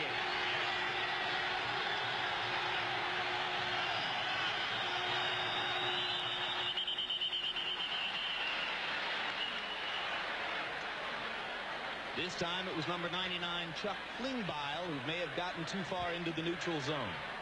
Encroachment. Number 99 defense. 5 yards. Still second down. One thing we haven't mentioned here, Jim, is something that you pointed out earlier. 91 degrees. Now we're heading into the fourth quarter. One of Bill Walsh's axioms was that the key to winning in the National Football League is the pass rush in the fourth quarter. These people are starting to get tired. The game is running long, and then things start to get a little bit sloppy. That has to be a concern, actually, for both sides, because the Dolphins clearly have not been putting on much of a pass rush. And, of course, in Marino's case, neither of the Patriots. Triple wide receivers in the game for New England. Timpson in motion behind Bledsoe. Plenty of time for Drew. He looks for Crittenden in the corner of the end zone. Oh, what a catch! He's got it. What a catch! Oh, Ray Crittenden. Heck of a choice by Bledsoe. He got Crittenden working against dime back Frankie Smith, a less experienced player, and Crittenden got just enough room to make the great catch. Oh, man. Man, oh, man. You know what's amazing about that, Jim? The guy doesn't play that much. He came off the bench cold to make that catch. It's not like he's in there for a bunch of plays. Wow. Second-year receiver out of Virginia Tech. Great throw by Bledsoe. The kick is good by Matt Barr, and the Patriots have the lead again. New England 35, Miami 32, after Bledsoe's 4th touchdown pass of the day. And with 10:02 to go, ball at the 27. And on first down, it's Terry Kirby with a couple out close to the 30-yard line. 4 touchdown passes apiece for Marino and Bledsoe today, and there are the numbers. You know what? And what's amazing is you just pointed out there's 9:45 left in the game. Both of these quarterbacks were as good as advertised. Marino averaging more than 20 yards per completion. And that's been against a fairly persistent pass rush in the second half from New England. They have managed to get pressure on him in a way that few teams ever have. And they do it again. And he completes again. To Irving Fryer into Patriot territory, out of bounds at the 38-yard line. Working again against Maurice Hurst. And Marino gets up off the turf as Chris Slade pounded him down. But what happens here is that he pushes him up. He runs the short corner. He's going to push him inside. And watch when Marino throws this ball before he looks. He hasn't broken yet. Now he throws it. What great timing he has. He talked about the fact that with the 2 marks, he had that splendid timing, and he's not yet been able to establish that with some of the guys, but is starting to grow with Irving Fryer, as depicted there on that grab. Fryer with 2 touchdown grabs already today. Ingram had one. Keith Jackson got one as well. First down 10 from the 38. This one batted into the air and almost picked off. And again, Marty Moore, number 58, the rookie out of Kentucky, was the man who got his hands on the ball. A lot of time for Dan Marino. He looked around. He opted for the 3rd receiver. Take a look. He looks outside. Then he looks to the inside. Now he pump fakes. Look at that. He bats it up. Almost gets a piece of it. Good play by Moore to prevent the completion.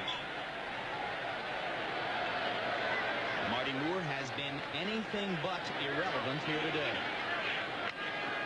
You know what, Jim? It's always exciting to see somebody beat the odds. And those last 3 completions to Irving Fryer have accounted for 136 yards.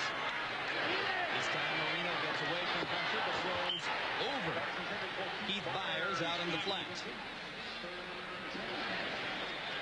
And it was Dwayne Sabb who managed to get in and put some pressure on Marino that time, and Tim Goad is down in the dirt.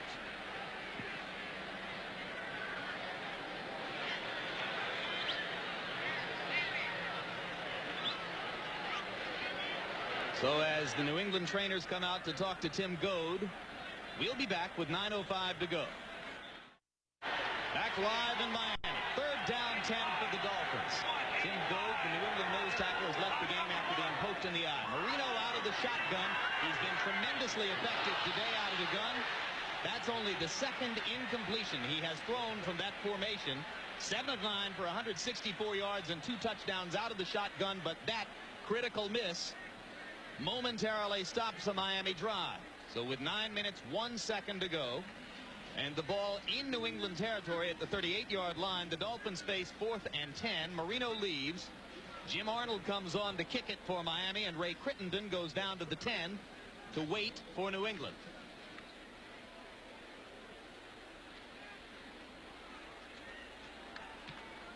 Arnold trying to nail it high and keep it short of the goal line, and he does.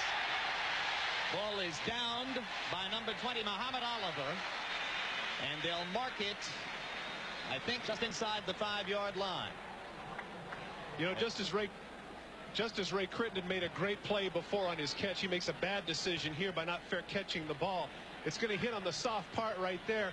It goes over his head right there at the 13-yard line. If he'd have fair caught that, that's a reasonable situation. 13 yards when you're at the 38-yard line gives the coverage team plenty of time to get down and make the play, and that's exactly what happened. But they're going to rule that the ball was touched out at the 7-yard line, make it the 8. So they'll start with 1st and 10 from the 8-yard line to get a little bit of break in field position because of the official's judgment that that ball was touched out at the 8. Marion Butts re-enters the game. The lineup, a tailback behind Drew Bledsoe. Fullback Kevin Turner also there behind Bledsoe, number 34. Patriots protecting a 3-point lead, and Drew's going to throw on 1st down. It was batted into the air, intended for Vincent Brisby. J.B. Brown was there for the Dolphins.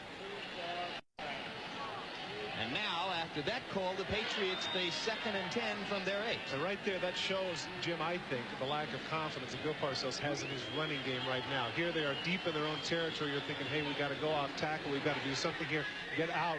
But Bill Parcells clearly knows that Drew Bledsoe has the hot hand, and he has some confidence in his 2nd-year quarterback. And Butts, when last we checked, had only 25 yards on 15 carries. Miami came here expecting to have to stop the run, and they've done it. This time Bledsoe comes back to favorite target Ben Coates, and Coates breaks away across the 30 and near the 35-yard line. Michael Stewart wrestling with Coates, but another huge play for the rapidly developing New England tight end. Tom Olivedati, the defensive coordinator for the Miami Dolphins, said that one of the things that makes Coates special as a tight end is what he can do after the catch. A lot of tight ends in the league, all they do is fall down. But look at Coates. He runs through 3 different tacklers and shows the speed to get upfield, eluding tacklers again, and look how many it takes to get him down. 5 Dolphins on top of Coates. And look at Marion Butts blocking everything he can find down the field. Dolphin defensive coordinator Tom Olivedati, he said Coates was a nightmare. Coates has proven him right. Bledsoe in the flat, over the outstretched hand of Turner. Turner, who's had a lot of heavy work, may be tiring just a bit. Yeah, I think you're right. You could see that on that route. Slow to get up and just jogging back to the huddle right there. But Bledsoe did overthrow him. 8 minutes, 11 seconds still to go in the football game. The way this one has gone, the Patriots cannot afford to play it close to the vest. They've got to be thinking we'll need to score again, maybe score twice. The way Marino has been checking it for the Dolphins. 2nd down 10.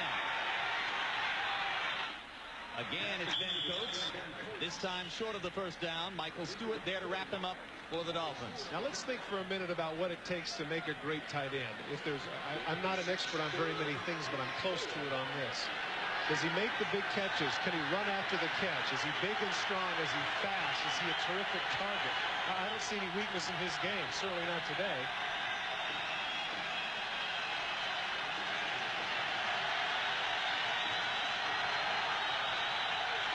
Third down, 4 yards to go.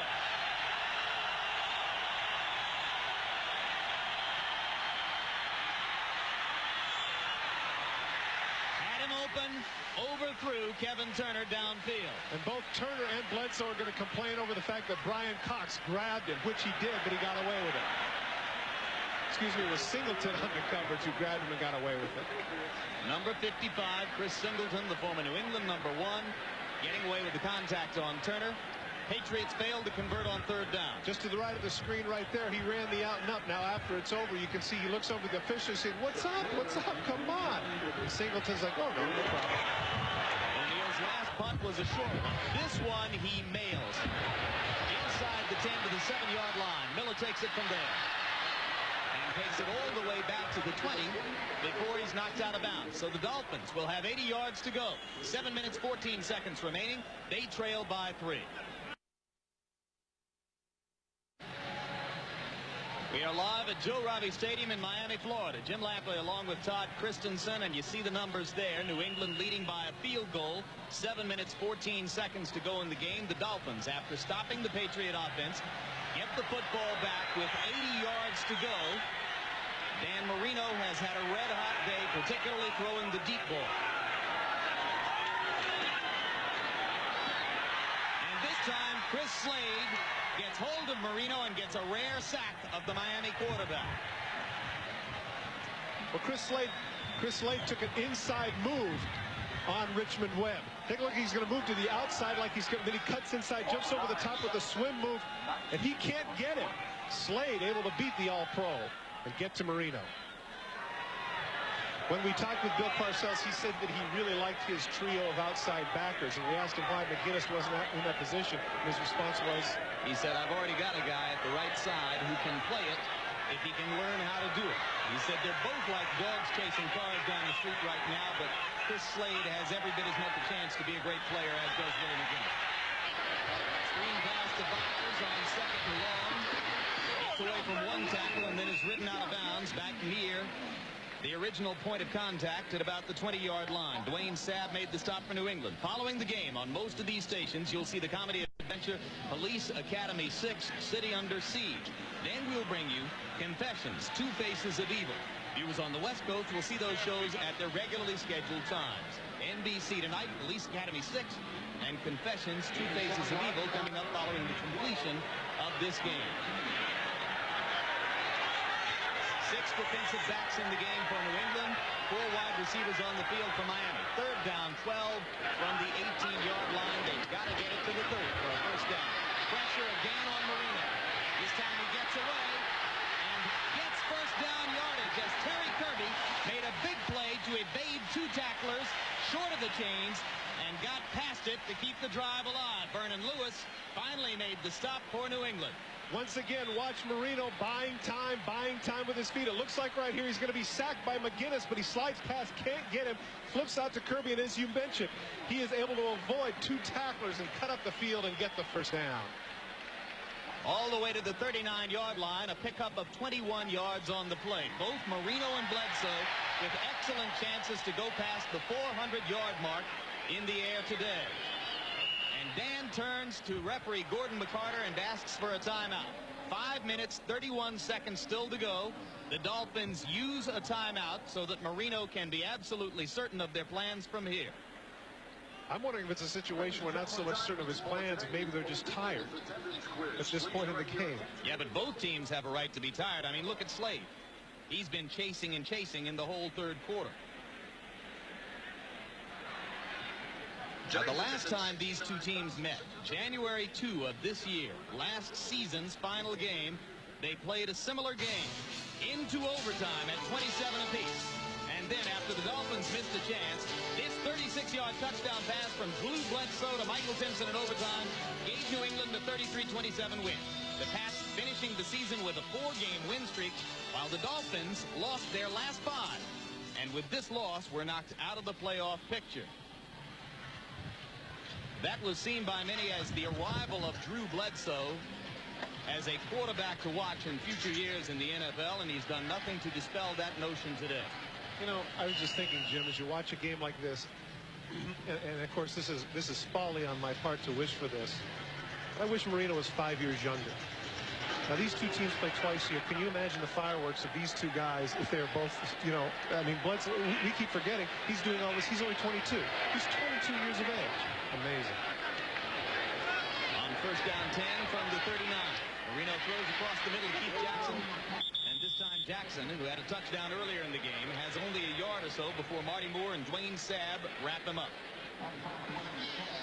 Only with the one catch, as you mentioned. For whatever reason, he doesn't seem to be as involved in the offense today. Just a crossing route, but they're waiting on him. There's Moore and Sabb putting him to the ground for only about a 2-yard gain. Byers out of the game for the moment. Reserve fullback James Saxon in. Yet another indicator that fatigue might be a factor in these closing moments. Second down 7 after a gain of 3 on first down. Down in the middle, almost picked off by Guyton. Jackson was the intended receiver. And that's the second time that's happened for Guyton. Remember earlier in the second quarter, he had a similar situation where he did a good job of anticipating. Guyton in coverage here, man for man on Jackson. Looks to the inside. He sees the ball coming. It's overthrown. Jackson just gets an arm on it. 6 defensive backs in the game for New England now on third down 7. Moments ago, the Dolphins had third down 12 and kept it alive on a big play by Terry Kirby. Broke away from 2 tacklers short of the chains and got the first down.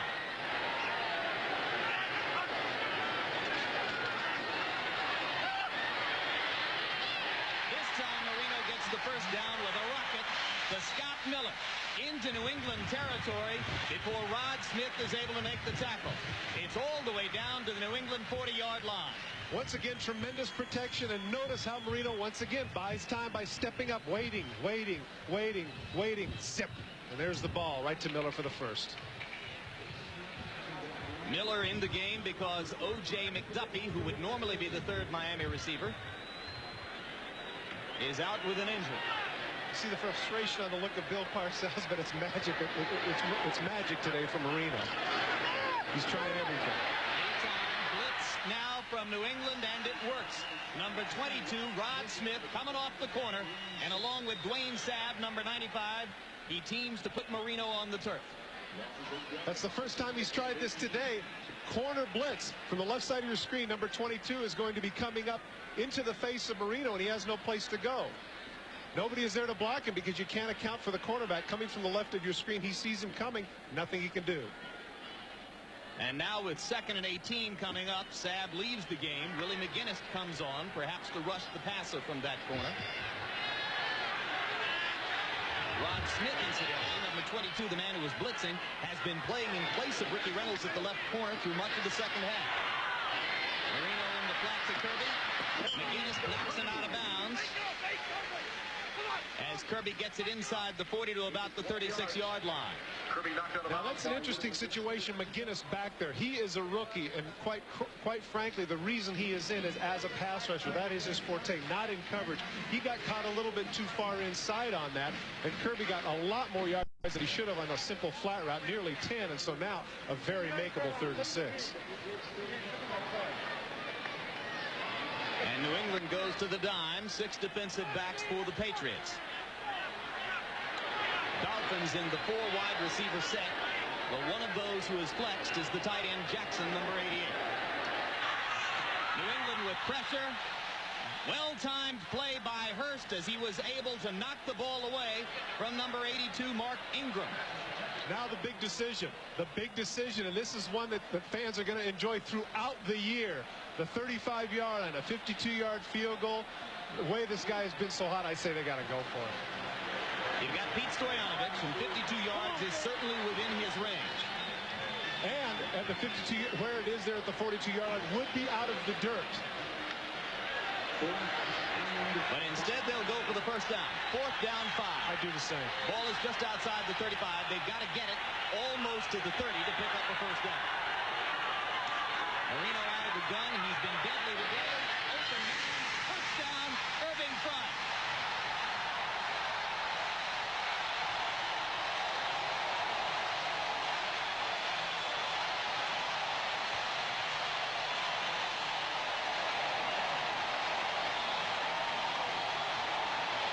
Touchdown pass of the day for Dan Marino.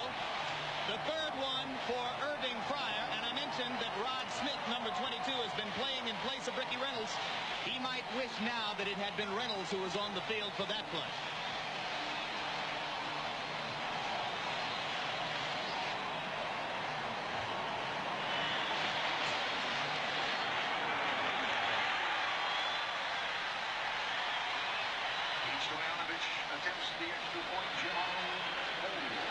Stoyanovich to add the extra point. Gets it moved onto the grass. Ball snapped from the hash mark. Knocks it through the uprights. And the Dolphins lead by 4. 39-35. What's so impressive about this is you've got 4th and 6, so what do? Oh, I'm thinking to myself, maybe we'll run a flat route, one of these guys over here or over here, but instead, no. Right up here on top, he's going to go with the up route. Does this show how much confidence he has in his arm? He's not going just for the first down, he's going for the downs. This is not a high percentage throw at all, but look at it. Right in stride to Pryor. The 5th touchdown for Marino. Unbelievable. Marino calls the TD from his vantage point.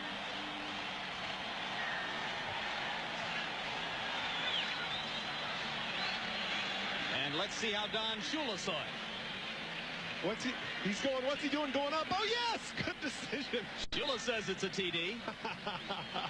Now we'll take a look at Parcells, and I don't think he throws his hands in the air. Oh, man. That's his reaction. Oh, give credit to Gary Stevens and the Miami offensive staff for a terrific call. They got Pryor man up against an inexperienced corner and took advantage. 10 plays, 80 yards, 3 minutes, 55 seconds. The Dolphins, under pressure, go back in front. And look at the numbers on Irving Pryor against his former Patriot teammates. But plenty of time for Drew Bledsoe. After all, Bledsoe's only got 4 TD passes, so he'll need another to match Marino.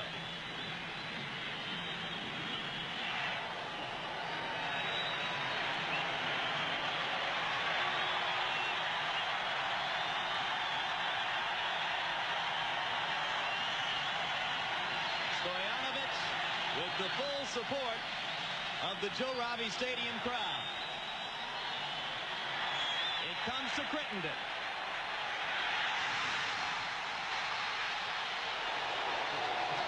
Will they rule it a touchback?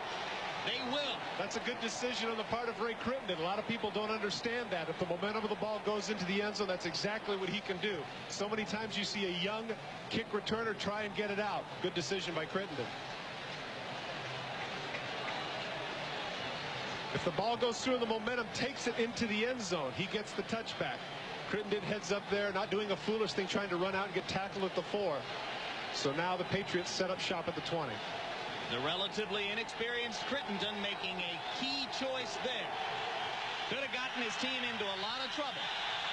Bledsoe will now have 80 yards to go, just as Marino did 4 minutes ago. This is Leroy Thompson. And Thompson fights for about 8 yards. It'll be 2nd down, clock running. Brian Cox makes the stop for the Dolphins. We're inside 3 minutes to go. And as you mentioned earlier, Jim, how large does that 2-point conversion loom now? With huge. A 4-point lead, the New England Patriots have to go for the 6.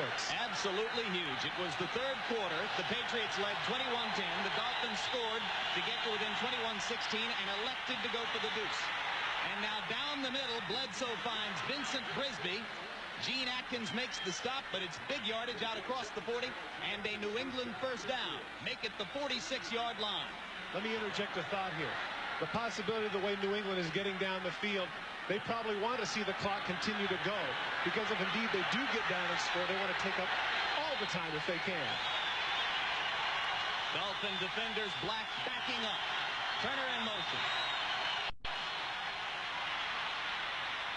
Bledsoe trying to get Coates, and 3 Dolphin defenders around the big tight end. Gene Atkins was the man who broke it up.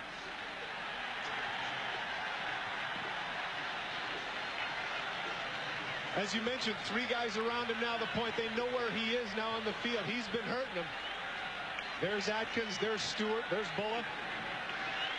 Good defense on that play. They're going to find Ben Coates if it's the last thing they do in this drive. That's probably true of both Bledsoe and the Dolphin defenders.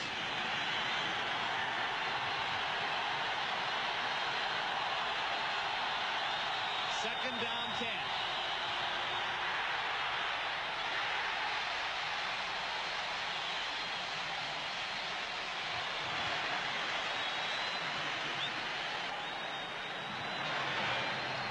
was Leroy Thompson who couldn't hold on to the football. Interesting, too, now at the 2:02, that actually assists them in terms of a timeout. The down, I don't mean that the down is necessarily irrelevant, Jim, but clearly they're in a 4-down situation here. So now this will be an interesting call, whether to go for the entire 10 yards or set themselves up with a makeable 4th and 3 or 4th and 4. The ball is actually spotted at the 47. They got to get it to the Dolphin 43 for a first down. Crittenden in motion. Plenty of time for Bledsoe. He finds Coates. And Coates breaks the tackle and is loose down the sidelines, but drops the football. And it's Dolphin ball at the 35-yard line. It was Dean Atkins who made the hit, and the ball came loose from Ben Coates.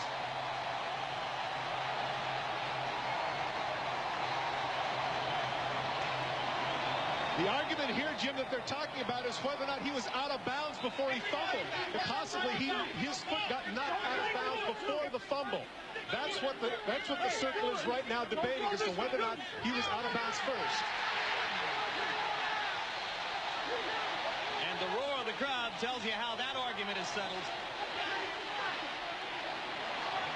1 minute, 51 seconds to go. The Dolphins have the football and a 4-point lead.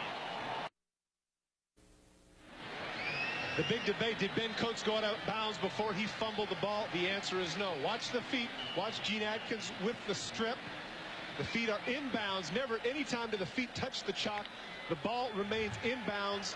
Michael Stewart is on top of it. Dolphins ball. Good job by the officials being right on top of it. So the Dolphins start from their own 26-yard line. 1:51 to go.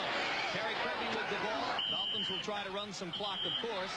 Keith Byers apparently bothered by a thigh injury, so James Saxon is in the game at fullback. Patriots wanted a fumble call there, and there is none. Now, he fumbled, and the man started to roll the ball. That was foolish because the seconds are ticking off. Obviously, they wanted to call timeout there, and they should have done it immediately.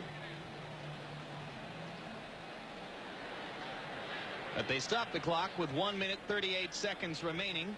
So it'll be second down 10 for Miami. New England, number 1, 40-second timeout. And that's the first timeout used by the New England Patriots. Another look. There's Ben Coates again getting stripped. I think what was fortunate in that case for the Dolphins is that he is so close to the sidelines. It's strange that the ball didn't go out of bounds, but it didn't. And Stewart did a good job of keeping himself in bounds. Coates, who will have some unbelievable numbers on the day. Drew Bledsoe, 29 of 44 for 396 yards. Marino, as you saw at the end of the last drive, has 473 yards passing today. In case you're wondering, Dan's all-time career high was 521. And unless they start throwing the football here, he's unlikely to match that. Coates, 8 catches, 161 yards, 2 TDs.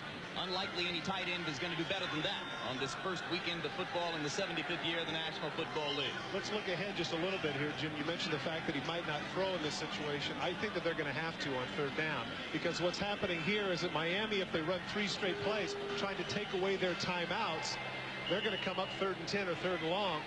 And what's gotten them here? Throwing the ball. I look for them to throw on third. It has been a spectacular show of aerial fireworks for both teams. 9 touchdown passes in the game. 10 TDs in all. 1 Stoyanovich field goal, a 2-point conversion for the Dolphins. Kirby again, and he's dropped. Big tackle on the corner there by Hurst. If he had let Kirby get away, he might have gotten first down yardage. Trying to get out of that. Play Coach Lampley here. What do you do if you're Shula? I've got Dan Marino on my side. I'm going to throw the football. Of course, you run the risk if it's incomplete, if it stops the clock and they get their timeout. Well, you got to figure at this point, if you don't get the first down, Bledsoe's going to have a pretty good chance to do some damage anyway. So I think it's of critical importance to get this first down and at the very least force the Patriots to use those last 2 timeouts. Or check it, that last 1 timeout. Much as it pains me because it is our first broadcast together, I agree with you. How about that? Let's hope that doesn't set a pattern for the season. We'd be in desperate trouble if we did nothing but agree. 1 minute 35. 3rd down 10. Dolphins need to get it to the 36-yard line for a first down. Fryer in motion. He's had a spectacular day. Nope. Surprising. I'm very surprised. And Kirby's wrapped up after a gain of a couple by Tim Goad. So now the Patriots use the last time out, and the Dolphins will prepare to kick it away. Now, I'm very surprised at that for a lot of different reasons. First of all, the very reason that they don't have an effective running game is that man right there had told us we want the ball in the hands of Dan Marino. He has been so hot. The guy was 4th and 6, and he just threw a touchdown pass. How many different third downs has he converted to over 10 yards? A number of them. I really have to question that call right there because, as you just pointed out, the other guy's hot too. You don't want to put the pressure on a defense that's given up 35 points. You want to put a pressure on a guy who's already thrown for 473 yards. Isn't this what coaches call challenging your defense? This is when they go along the bench and say to the guys, okay, we've just shown confidence in you to hold up and help us win this football game. Now go do the jobs we expect you to do. Well, that's lovely in theory, but the reality is the defense is sitting there saying, we've been toasted for 400 yards passing and 5 touchdowns. Are we all of a sudden going to rise up and smite these people? I'm not so sure. Oh, sorry about getting biblical there. Ray Crittenden, 3 punt returns today for 24 yards. Jim Arnold goes back to take the snap for the Dolphins.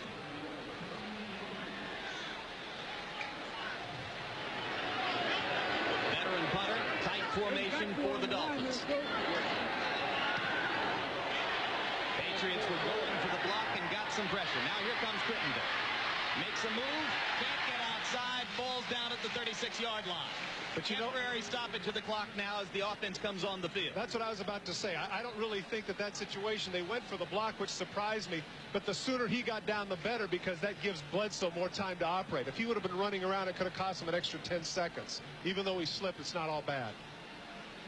Now Bledsoe will be taking the snap and backing up in the dirt of the infield here in Joe Robbie Stadium. Considerably surer footing than was the case earlier in the day. Remember, this game was preceded by a 1.5-hour deluge with no tarpaulin on the field. Since then, there's been no rain.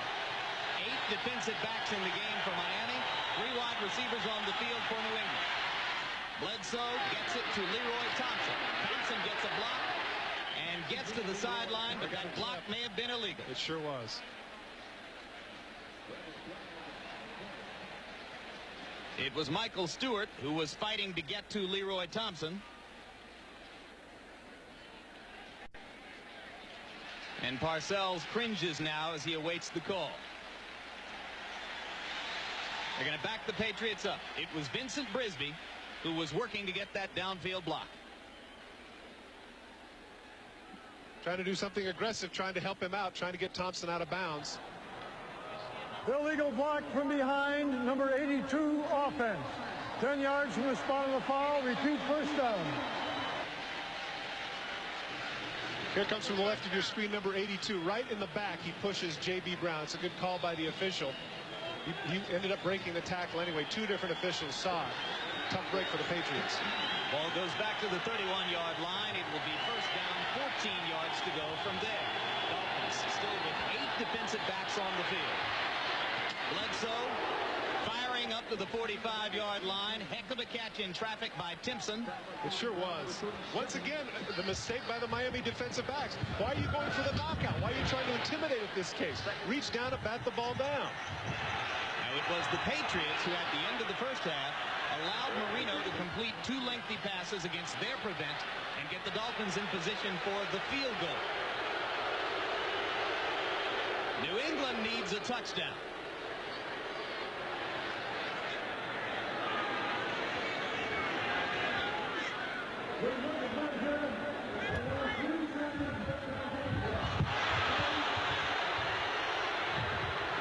The argument here is he wants to tack on some seconds onto the clock, which Don Shula doesn't appreciate. So they did put on an additional 3 seconds to 54. There was 51 seconds. Now it's 54 as they come out to measure. And they've fallen just short of the first down. So it'll be second down, inches to go. And normally you'd say, well, second and inches, I've got a chance to go deep here. But, of course, this isn't a normal game situation. A play-action pass isn't going to fool anybody at this point. Down and distance hardly matters.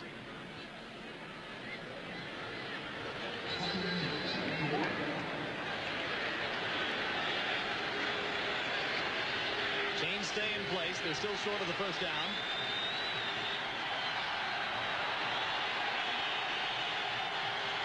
Dolphins now from 54.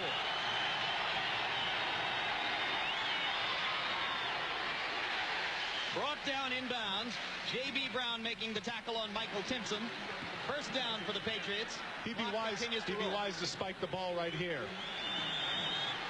And, oh, that's it.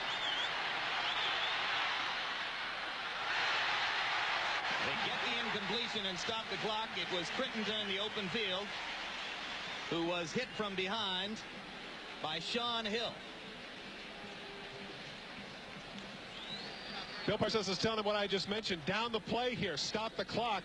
But evidently he didn't look over to the sidelines and opted to throw the ball in the middle of the field anyway, costing himself about 5 or 6 seconds.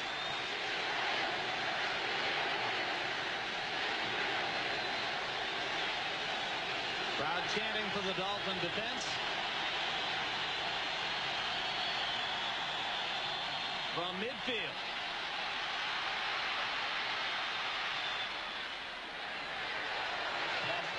Nobody there. He was throwing it away to stop the clock. 24 seconds remaining.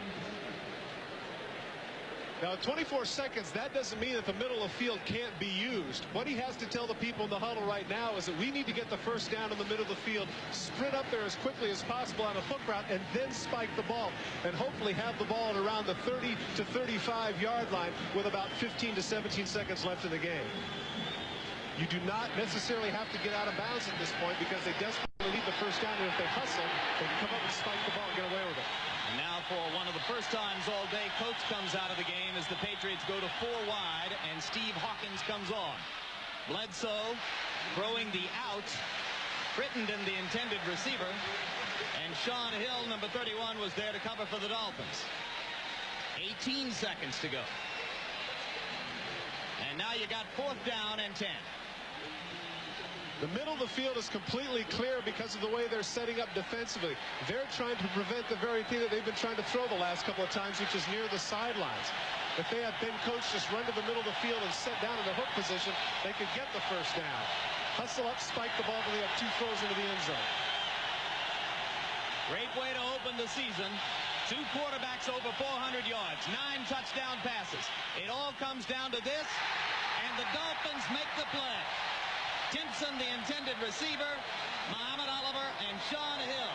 Couple of reserve defensive backs are there to bat the ball down, and Bill Parcells is going to have to swallow a tough loss as he takes his team back to Foxborough to face the Bills next week.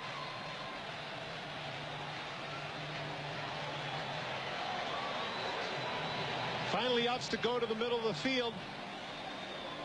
But he has the safeties looking in the middle. Double team, makes a bad choice. Give the Dolphins credit there. They read it and all over Timpson. Shula likes the reaction of that one. Another win. 1 down, 9 to go to be the all-time winningest coach. In the regular season, he's already the all-time winningest coach in terms of total numbers. He needs 10 regular season wins to pass George Halas in that category as well. And the Dolphins have the first victory of the season. The Patriots go home with a very disappointing loss. The Miami Dolphins, on the strength of Dan Marino's 5 touchdown passes and nearly 500 yards in the air, hold off the New England Patriots in an extraordinary battle, 39-35.